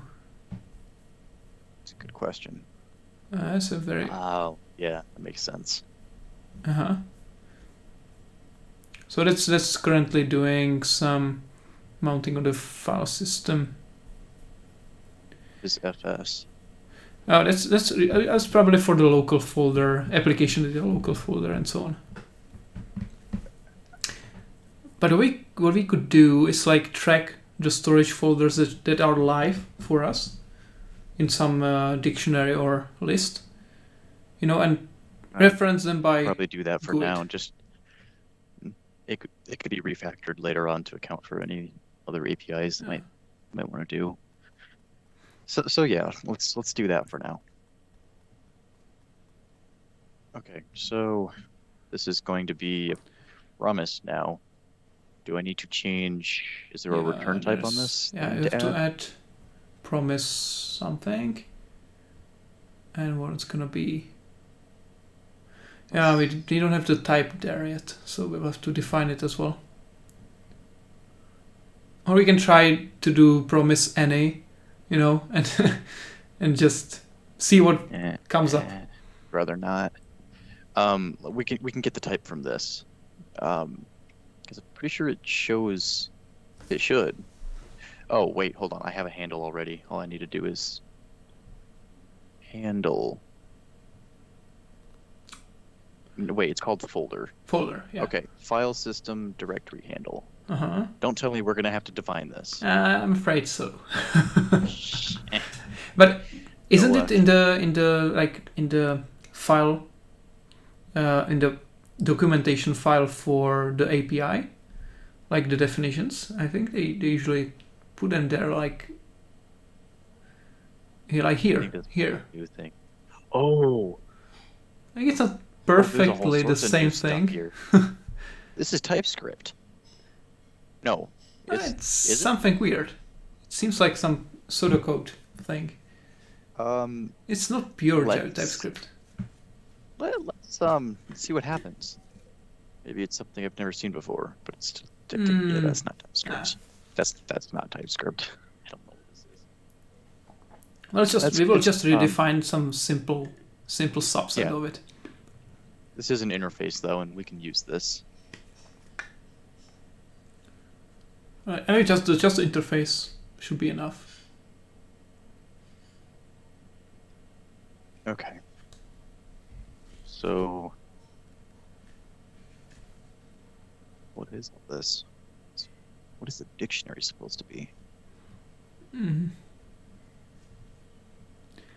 And it's like it seems like an enum instead of dictionary, like or a record type with properties on it.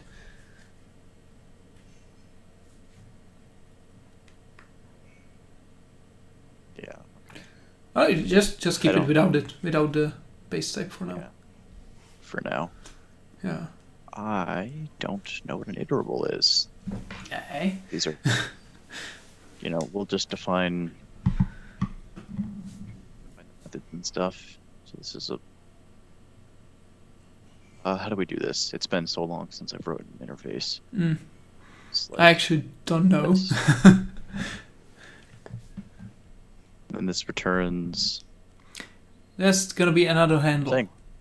Returns itself, actually. Yeah. So that's good.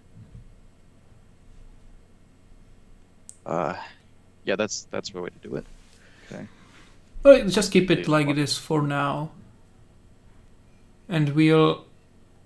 Okay. What does it say there? Like there's a red flag. Like not on the but on the method that we have.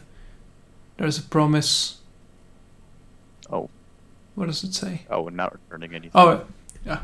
So just return that. We're missing yeah, because now characters, you have to change the interface of show dictionary the directory picker, because it's now returning void in the here. You have to change it to promise. Oh, yeah, promise.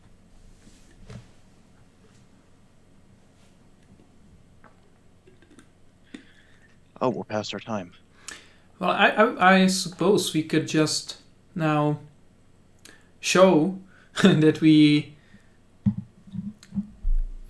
create a new storage folder on the manage side and just place the full string that's serialized from here.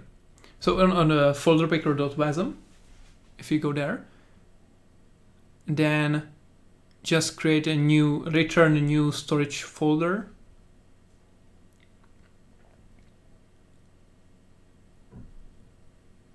And let's pretend the full path is return value. It's not great, but it should show us at least that the serialized version of the storage folder, of the handle. Mm-hmm. So that we have a proof that it actually worked, and then we can, you can continue on that later on, or we can do a second stream sometime. That sounds like a good idea. Now that it's working, we can it's going to be much faster to work. More than likely, I'll be running it again next week. All right, we can figure something out and plan it, because now it's going to be more interesting with enumerating files and opening, closing, I'm deleting. going to implement all the storage APIs. Can't wait to load music this way. Yeah. It's not that complicated. As you can see, it's just interpreting between the managed code and JavaScript, basically. Yeah. Matching the APIs up. Yeah. I'm just interested. Does the file system API define a way to actually store the handles between the launches? Or Yeah, I think so. If I remember correctly, I don't have it in front of me, but if you simply store the file handle type directly to like IndexedDB, Mhm. then it will maintain access to that. Like you'll get to keep access to the file nice. unless the user explicitly says just that. All right. So that's good. That's very good, because then we could use the future access list and store it there. Like the same thing is all platforms. So you have on Android, you have the, how is it called? They have some kind of weird storage folder like On Android? Android. There is I something don't like that. know, but for the picker, I know they have like intents. Yeah, they're intents, but you also get a unique URL that you can store between launches to get access to the same folder again. It's very similar I don't to know. storage folder. Actually, it's I don't know the name of the API, but it's there. I haven't done much for Android development, so And I think- wouldn't know. It's also on iOS as well. The same thing. Like you get some token that you can use to get access to the same folder again later.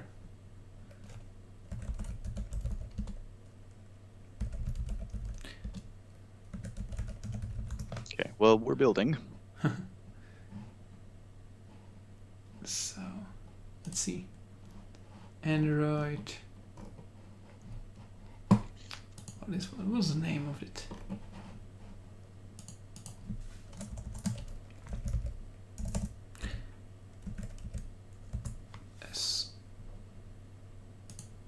SAF is the name of the API. Storage Access Framework is probably the name. Yeah, Storage Access Framework. So it's introduced with Android 4.4, and it's actually a framework that's very similar to storage folder and storage file on UWP.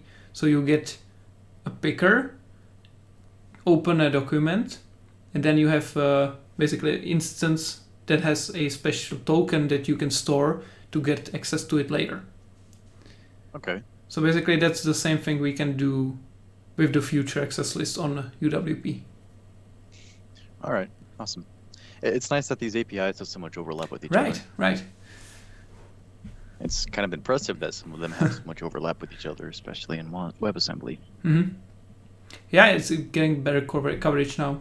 And actually, some of the APIs on WebAssembly, as I saw in the Chromium source code, are using UWP APIs in the background. So, for example, the MIDI APIs are actually using Web MIDI from UWP. That's insane. Yeah. So when you call an Uno WebAssembly app and you call them MIDI APIs, Mm-hmm. it calls the web ones, and Yeah. then the browser calls the UWP. Exactly. It's all coming together. Right. Full circle.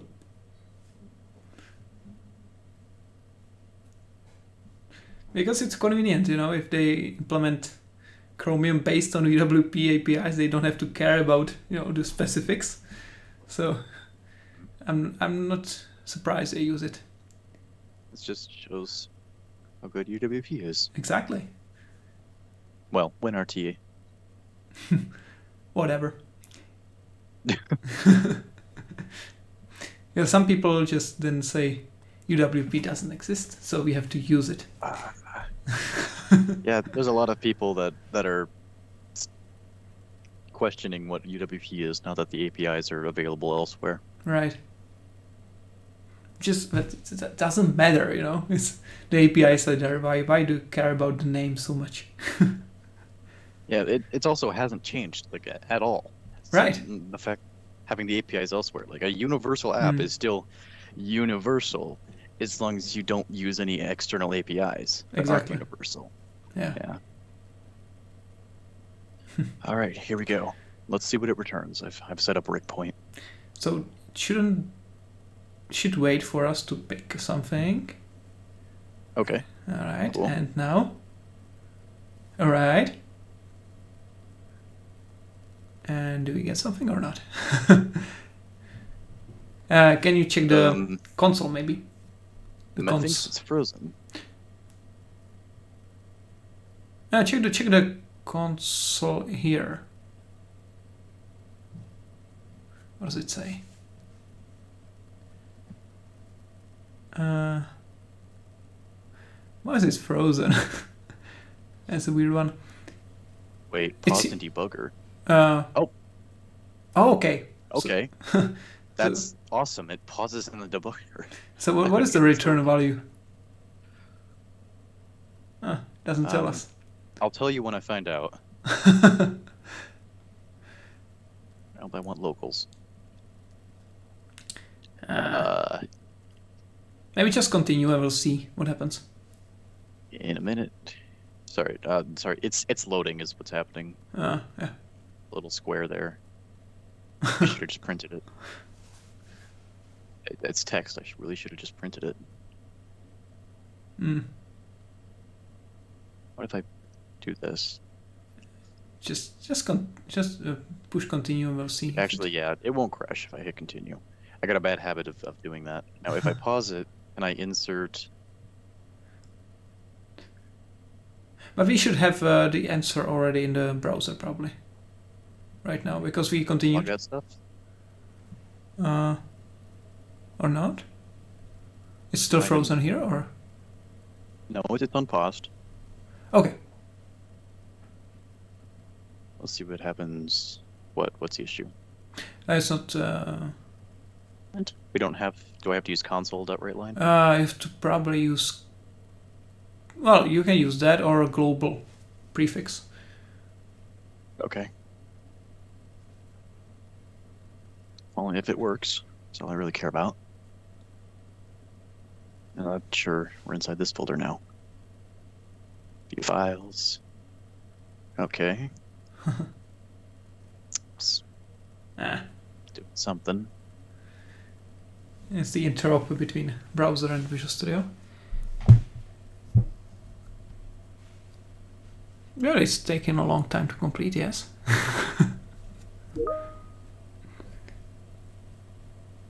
Jerome is online now. He's asking if he had some trouble. A little bit. Wait, did we? I will tell him then. Okay, so while this is freaking out, I'm going to be right back. Just 1 minute. Mm-hmm. Yeah.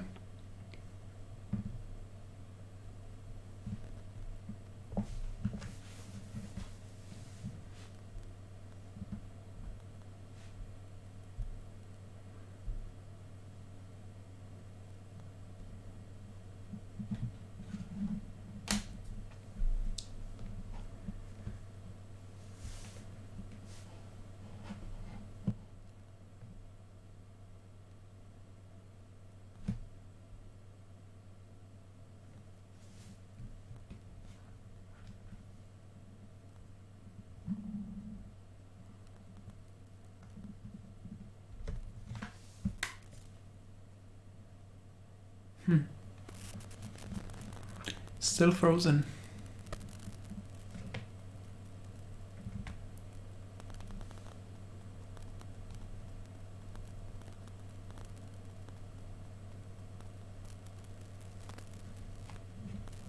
Okay, I'm back. Just This is not back yet. This is not back yet. It seems like it's completely frozen there. Should I cancel it? Should I cancel it? Probably should cancel it. You should cancel it. We can try. What we can try is to open the picker and not pick anything, and we will see if it returns null or not. Like, just press continue and reopen the, or is it frozen? Okay. All right. Yeah, remove that and just try to pick nothing. We'll see if that shows null. Oh, we have error there. Yeah. Huh. Okay. I guess that's the issue, actually. That we are returning a type which is not a string. So it's throwing an exception there. It's yeah. I it's guess also not. It's also not doing this Hmm. right line thing. Yeah. Well, but it's definitely waiting for the picker to close, so that's progress.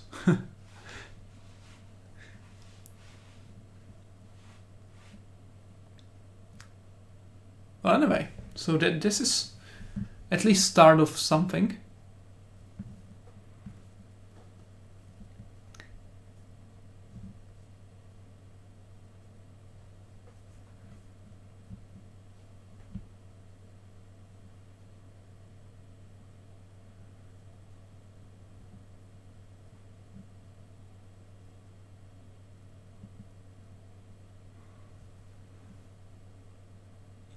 What we could do? Whoops, mine was muted. Oh, sorry.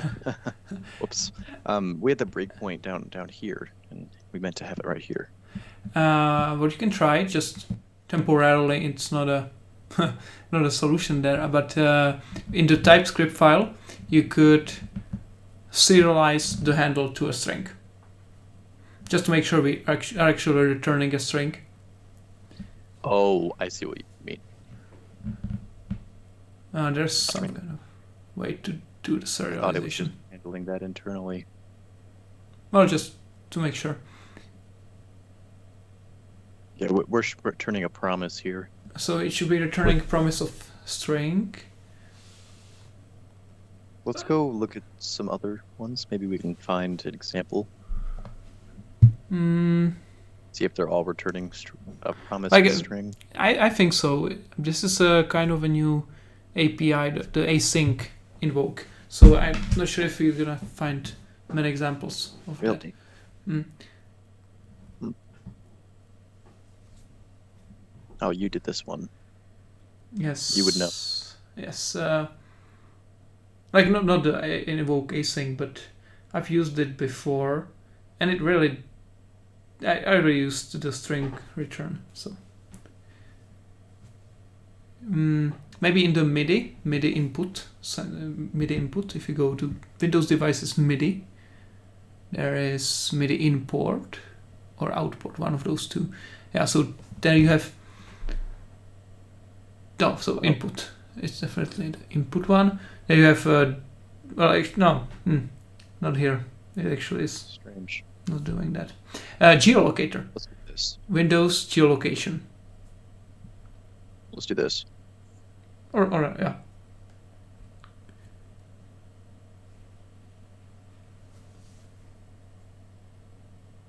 Today. Okay. So. Okay, well, never mind. I Just can't find them. Geolocation. Yeah, here. No promises. There should be an invoke async. Like there is some promise here. Promise. No, really. Here. Strange. What's this? Whoa. And then this one either. I don't remember. Oh, have you? I thought it was here, but not here. So let's try this, like, to show that it returns a string. Like, find a way to serialize something. Here's something. Display request. Okay. Let's go into this.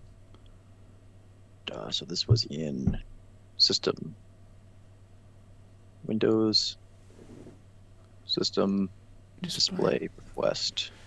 Yeah. I actually did that one. But yeah, it's using promise, but it's not using it in this invoke async manner. It doesn't wait for it. It uses it just to release the active screen lock. I see. It's gonna help here.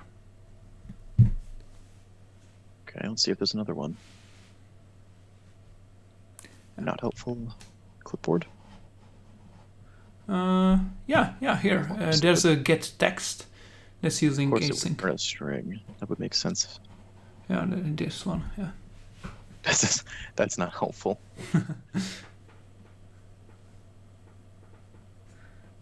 No. Excuse me. Oh, what is? Be back. Oh, okay, we're here. It's.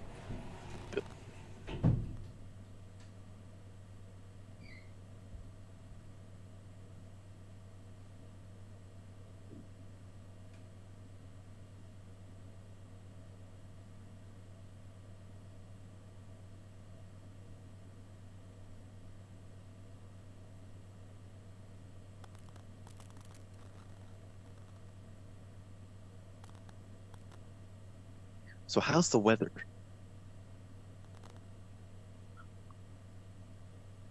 Hello?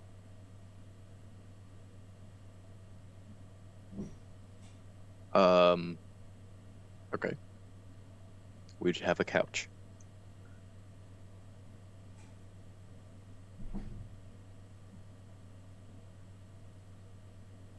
Okay, he's probably busy. Let's continue. Scrolling. And do the thing. Pick a thing.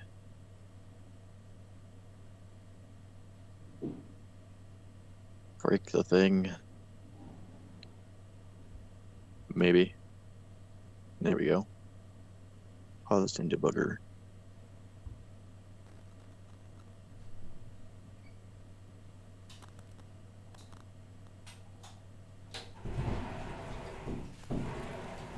Visual Studio is frozen. Oh, I see. All right. There he is. I'm back. He's back. So what's happening? I've been talking to a couch for a while. What you? Oh, good. All right. Well, it's deployed just out of nowhere, and it's currently busy being frozen. Uh-huh. That's great, I guess. Okay, that's something. fs.syncfs operations in flight, probably doing extra work. And what was the changes that you made? Not much. The console.write line is all. I wanted to make sure we can catch the return value. All right. So like in the TypeScript or in the in the C#. Okay. Let's try to. I don't know what it's doing, but it's something.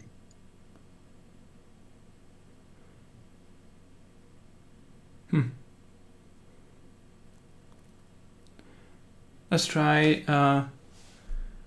Really, just serializing to string, returning the string itself of the handle, so that we can see that it is successfully returned. We can't see the return values at all, though, at the moment. Do you mean on the TypeScript side? Oh, on the TypeScript side, yes. What happens if I hit continue? Because we did. Because in we anyway will still later need some. Oh, what? Something happened. But something happened. Okay. This is fine. This is just warnings. Nothing much. seems. Okay, yeah, let's do that. Let's go back to our folder. It's not a final solution because we'll have to anyway create the infrastructure with like mapping of some GUID, unique GUID to folder and so on. But for now, just to show it works, and then we have something completed today. So I think that would be a nice example. So yeah, you have to probably await the picker.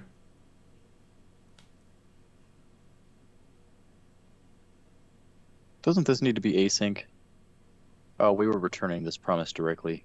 We don't need it. We didn't need it async before. True. This is no longer the handle. And you just stringify the. Let's just return a string. Yeah. Yeah, stringify the selected folder. We'll see. Uh-huh.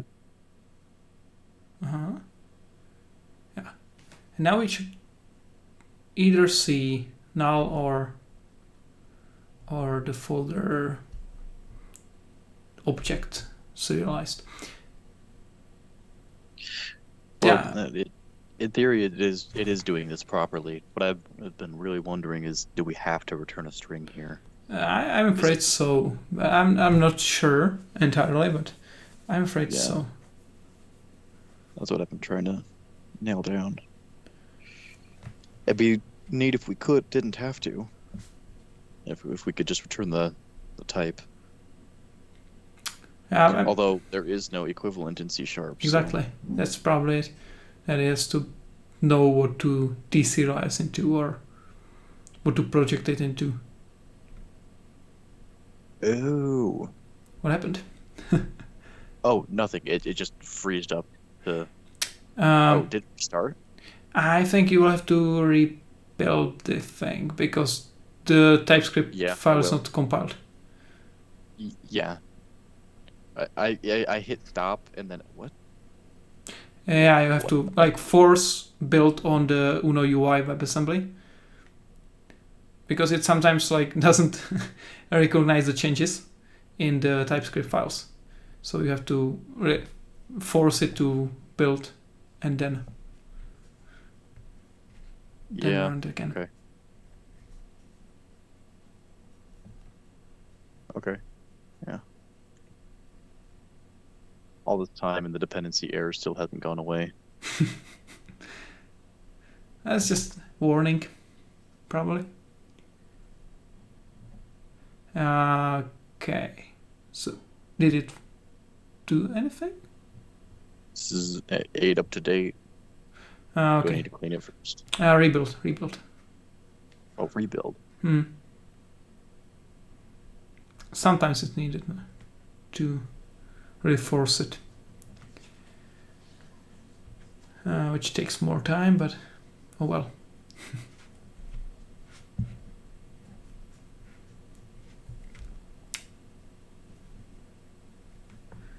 Your second stream is probably already underway. No, actually, there's a half hour. Oh, so it's gonna be in 3 minutes? No, in a half hour. Oh, in next. Oh, okay. So that's still fine. I'll have to be leaving soon, but yeah, that's just to give a little intermission between happenings, so people can join in at whatever time and watch whatever they want. But the only thing we're going to be doing there is strict stuff. Yeah, but that's also part Uno platform, right?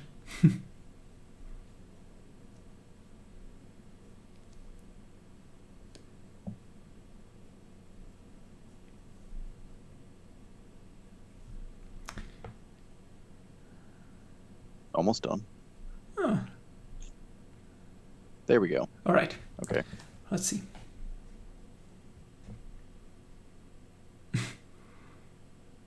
Trying to build again. I should have just cleaned it.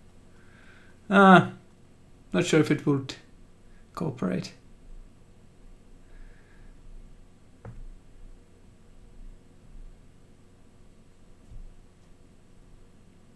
That's gonna be soon.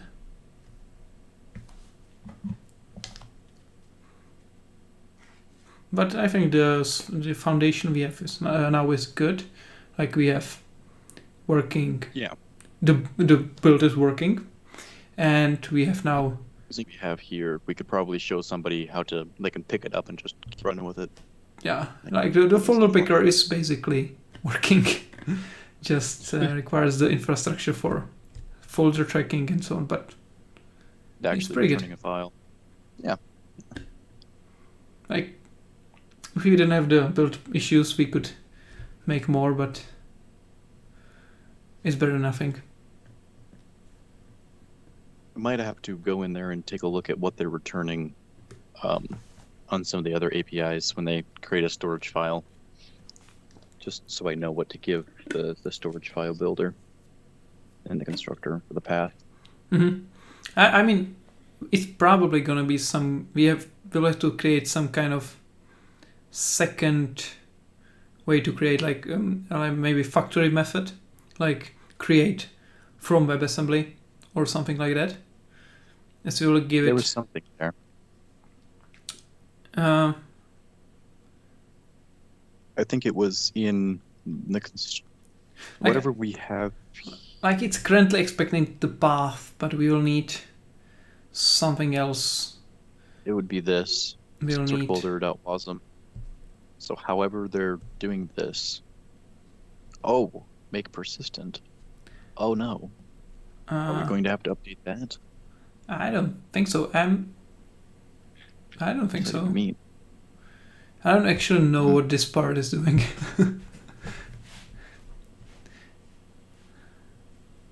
I'm pretty sure like this is for it to handle the local storage, like application data.current.local folders. Yeah, that would be what they have so far. Yeah. Right. Yeah, they would have to keep persistent access to those. Mm-hmm. But maybe that means we can use the same API to get persistent access to like the folders that we get. True. Although, what is the path here? I'm not sure. Because we don't have access to the path. I think that this code predates the file access APIs in WebAssembly. So it's some kind of other approach.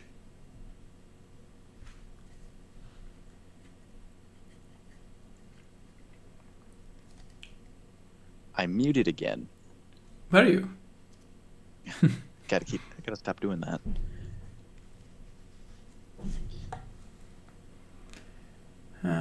Building. Can you check the storage folder CS file? Just quickly. What is the... Oh, shoot. Maybe we have a problem here. Because we are passing in the full path, which is then trying to get the file name from the path. And we are not... you don't have actual path there. Maybe that's why it's crashing on us. Yeah, I didn't expect it to work. This, though, let's see what this is doing. Internal stuff. So, this is their make persistent method. Okay. Set up storage. It's doing IndexedDB stuff. Oh, I think I know what the make persistent thing is doing. It's probably taking the in-memory file and storing it in IndexedDB.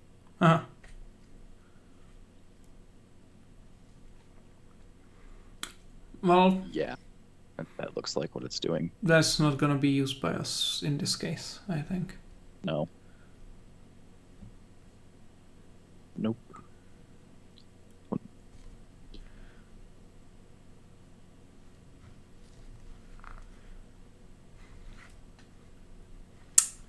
Yeah, I think it's gonna crash again. Because if we don't pick anything in the picker, it will return null, but we are creating a storage folder with a null parameter, which doesn't make sense. No, but we're serializing it to JSON. Yeah, I mean, yeah. on the TypeScript Right, side, but in the managed side, I not. forgot we're actually passing this in now, aren't we? Right. And that's gonna be the problem. Like in the FolderPicker WebAssembly. I don't expect it to work. I just try it, Mm-hmm. It's probably gonna be the same We still need to thing. know what the value is, because we have no idea. Yeah. It'll probably break. Unless they remove the breakpoint. Just continue in the browser.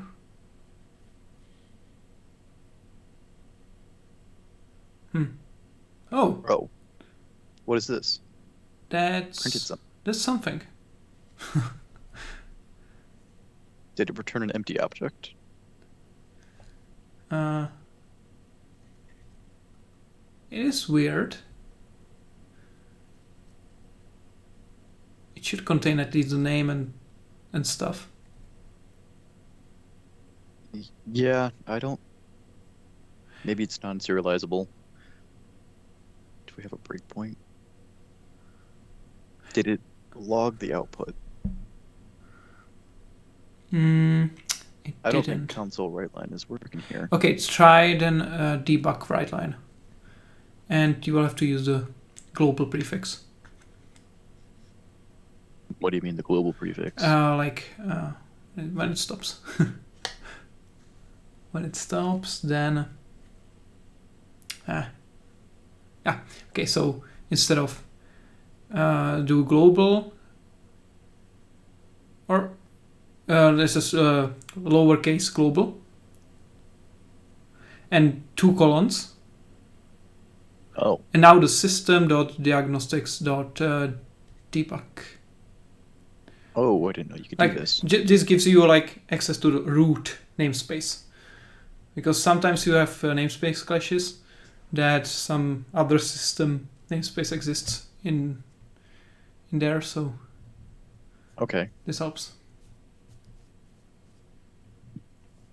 Okay, and maybe just one more thing. If you can cancel it quickly. Okay. And in instead of new storage folder, do new storage folder 2 parameters. It's gonna be 2 parameters. The first one is file name. So let's make the return value the file name actually. And or put the same thing for both. Because I'm afraid that and maybe let's do also a check beforehand before we do the. So if the return value is null, then we return null, which is consistent with the UWP side. Yeah, so like this. This should be good. So if we cancel out the picker, we should get null output there.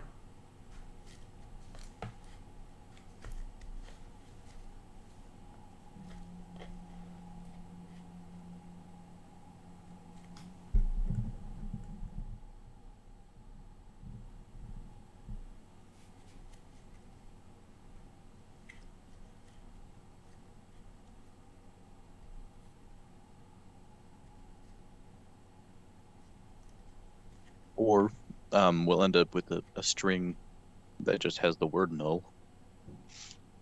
Yeah.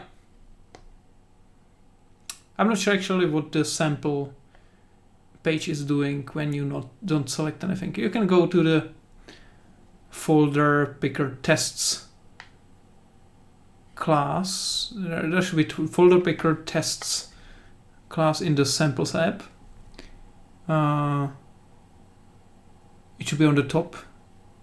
The samples app, then sample UI test.shared project. The last one, yeah.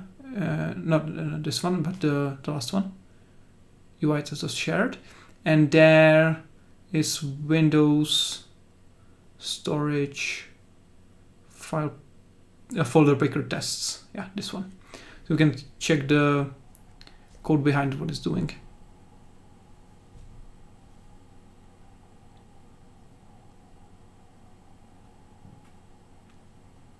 And it froze on us. It's probably deployed. Maybe. Actually, the build was halfway through. Try to open the code behind if it's possible. Not responsive. Really? Oh, wait a second. Nope, still not responsive. We'll wait.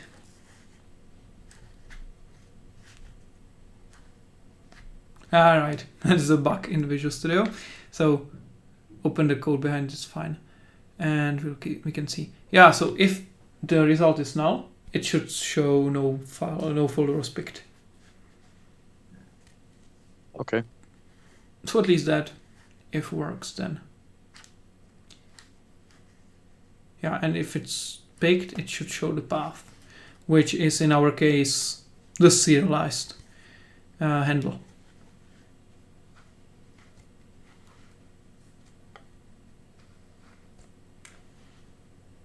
Yeah. Yeah. Mm-hmm.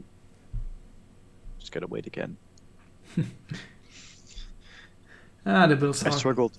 long. I struggle to find something interesting to do on these streams during these long builds. Sometimes. You could play the game. I could. Just play games and then build code in between. Solitaire or something. Or Flight Simulator. That would be a challenge to the PC.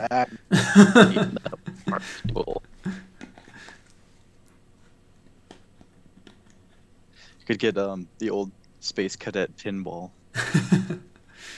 Oh, that's nice. Yeah. Or a Pac-Man. Some classic like that. Yeah.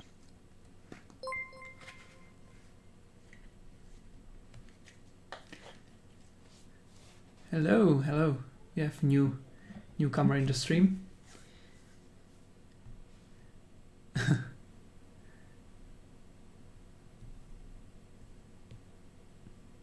I hope this will be a actual working example right here. At least like to show that it returns a handle. Yeah, hopefully. At least like a small success during the during the stream.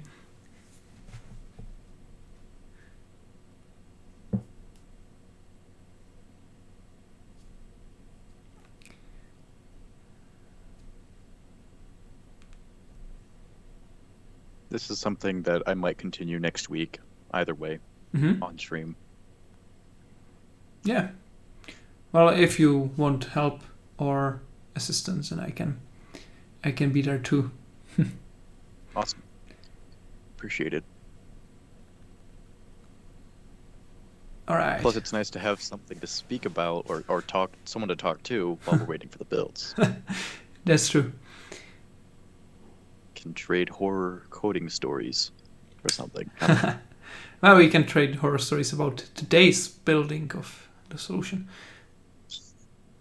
Hey, remember 2 hours ago? Yeah. I thought we'd be done in a half hour. Yeah, that was fun. Oh my. But in the end, at least we said hi to 2 Uno Platform team members. So that's nice.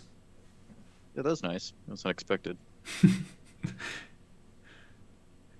Probably interrupted their Saturday, so. Yeah. We'll have to send them some gifts. At least we didn't waste too much of their time. True.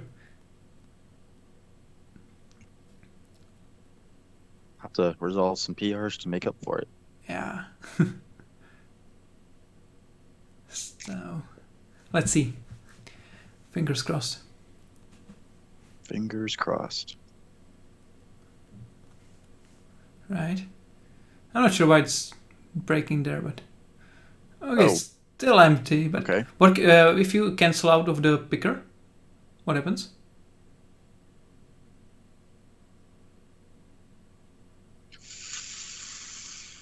Nothing. So much. not null. Okay. All right. Let's it's frozen. Okay. Oh, what? What is it? I wanted to set a breakpoint, but It broke. It's not frozen there. operating. And can you check the console if the debug write line did something? Oh, so it seems like it wrote application exception. It wrote this, Just empty. All right. which makes sense. This must actually be what's being returned from the serialized value. Yeah. Might be an issue. Oh, Ooh. okay. Dispatcher unhandled exception. That is new. But it's probably that it just broke inside of big single folder async impl. Can you check the output in console? Which line is it? It's line 24 in FolderPicker WebAssembly. So check there, line 24, FolderPicker WASM. It's now. As you right. I could open VS Code and browse the code that way. Maybe it's gonna be faster. Actually, you know what? Let's do that. That sounds like a swell idea. Mm-hmm.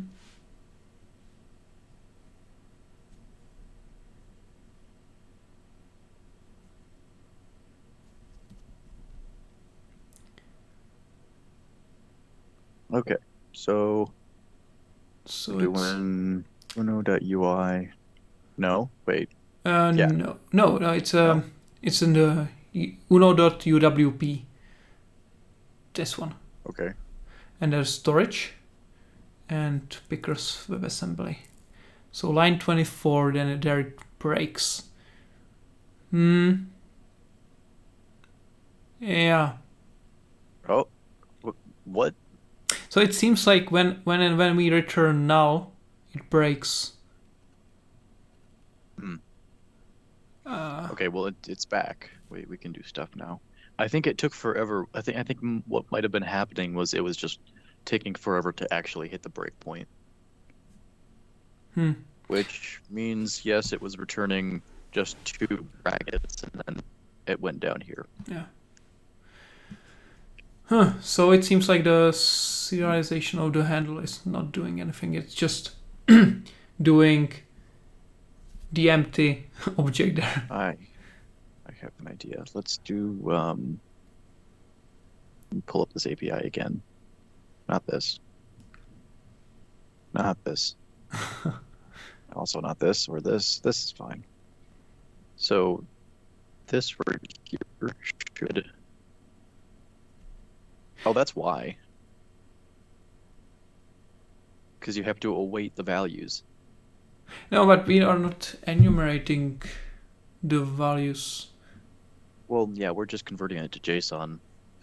Actually, yeah, okay. Let's Okay, try just doing JSON convert in the console. See what happens. That's see a if good it idea. does the exact same Yeah. thing. It should just still be called folder. Yeah. That makes sense. Okay. Okay. So Well, that's something. confirmed. And what does it do when you do stringify null? Stringify null. Null? What is it? So it's just string null. Okay. So that's fine. Well, undefined though. That actually returns on. So that would be a literal null. Okay. I'm not sure what it does actually return when you don't pick any folder. Yeah. So let's because we have to return the handle to this somehow. Okay, let's make it simple for now. Let's just return the name of the entry, like folder.name. Does it work? Folder.name? No, it wouldn't. So there is a. Like There's a those are value those are the files inside of the folder. But if you can try folder.name property. Is that there? Oh, it is. Okay, yeah. Let's Try running that. For now, it's just to show it works. And you don't have to. We You did don't have something with to. our time. You don't have to serialize it now. You just return the name. Too late. I hit restart. Okay. It's probably fine. It's gonna serialize it back to a string. It's fine. Maybe it's just gonna duplicate it to a string. Is it? Maybe it's gonna do a string of string. Find out. Oh, we did it already. Yeah, it's doing a so string. string of string. Well, it's So it's fine. not a big It's problem. good enough. Yeah. It'll be in quotes. Oh, it maybe will not build for you as you don't have the name property defined in TypeScript yet. Ooh. So we have to edit Whoops. there. Yeah. Okay. Okay. Good. Good. Maybe at some point I'll go hunting for these actual type definitions. They should be there somewhere. Like someone has to have them. I mean, there is a repo with type definitions from where I took the web MIDI type definitions. So maybe in the Is same it the place. definitely typed repo? Maybe I don't remember. Actually, it's a long time back, but Oh, this is going to take a minute to clean. Let's go look. you can try. Definitely types is the official TypeScript repo. Uh-huh. So it'd be our best place to look probably. All the issues, including the closed ones. What was the name of it?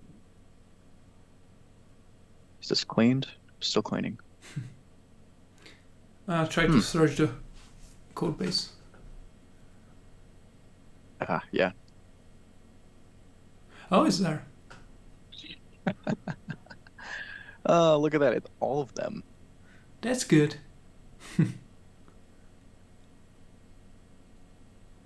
We're on 3.3 and this is 3.5. But this is fine, probably.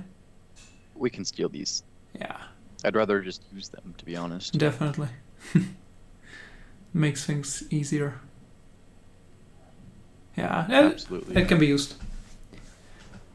And we have the folder for types already there, so TS types, I think. I don't think it's doing anything that we can't do with 3.3. I doubt it. It's probably simple. Yeah.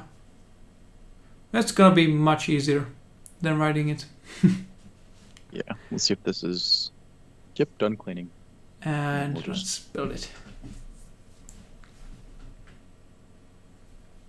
Still 8 minutes.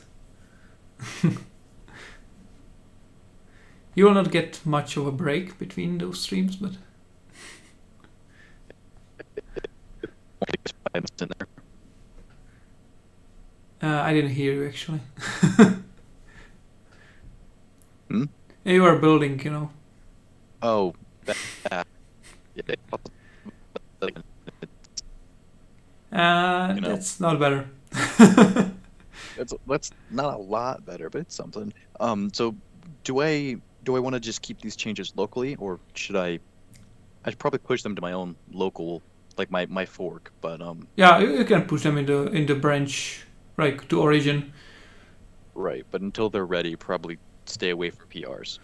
Like you can make a draft PR. There's a way to make a draft PR. Then you can get early feedback from the team, Okay. and that's definitely useful because they look into that.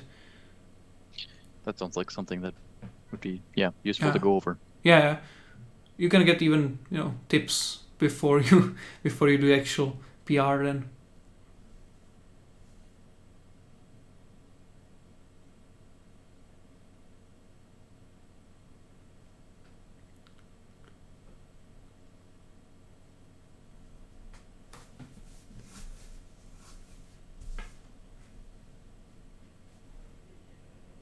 Yeah. Yeah, these builds take so long. Well, the very first time I did one of these streams, and I was like, what do I do during the silence? So I just opened a Reddit and started looking at memes on stream. That's a good idea. Actually, Scott Hanselman does that a lot. While he's presenting and building something, then he looks up some funny pages and shows some funny stuff on the internet.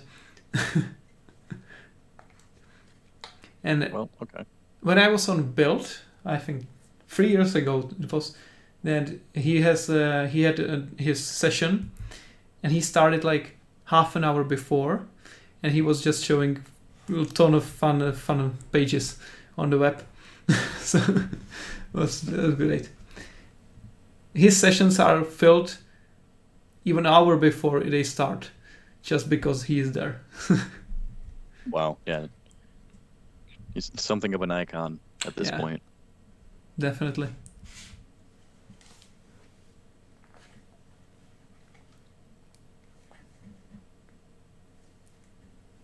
Glad to know I'm not the only one that has tried to just look at memes while streaming. What else to do, right? Well, Samuel Llama plays bingo. Mm-hmm. And they don't really run out of things to do because usually they're reviewing PRs or reading. Right. You know, they're not waiting for builds most of the time. They're designing things and whatnot. Cool. That's also cool. So when Strix is open source. Say what? When Strix is open source, you can do that as well. Like reviewing PRs. Yeah, it's true. Well, we've got a massive Scrum board to work through before that can happen.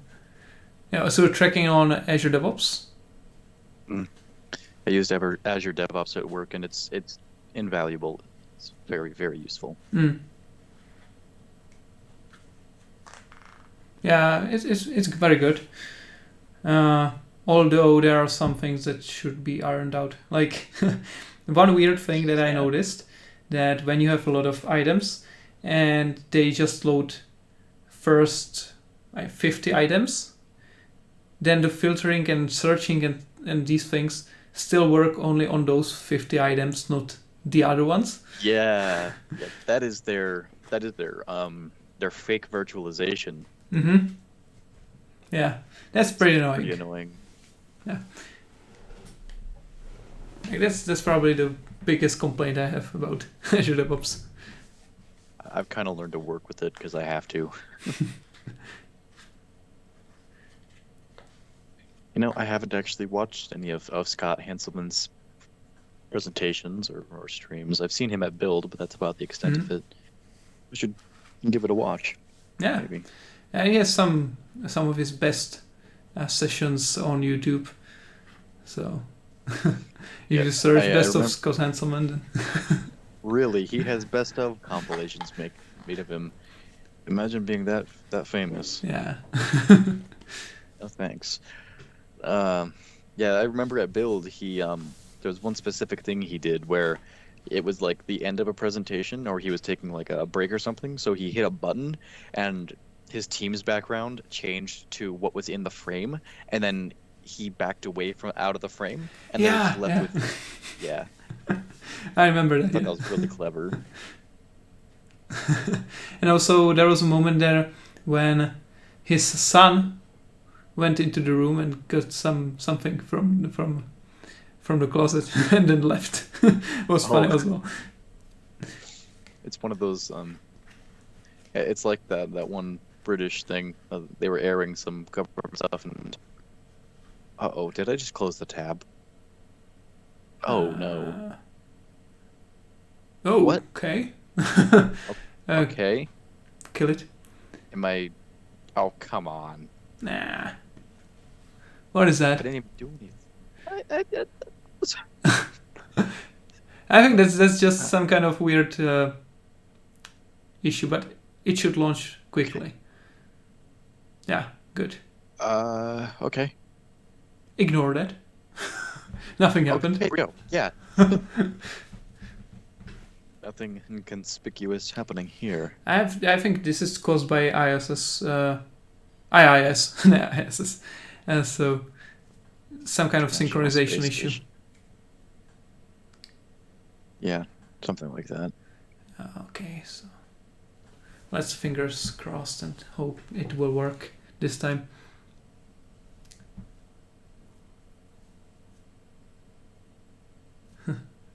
Yeah, Andres is saying that Hanselman is really awesome. Yeah, he has a very unique way of presenting. Yeah, I think that the years of presenting have really helped him make the perfect way to present technical information.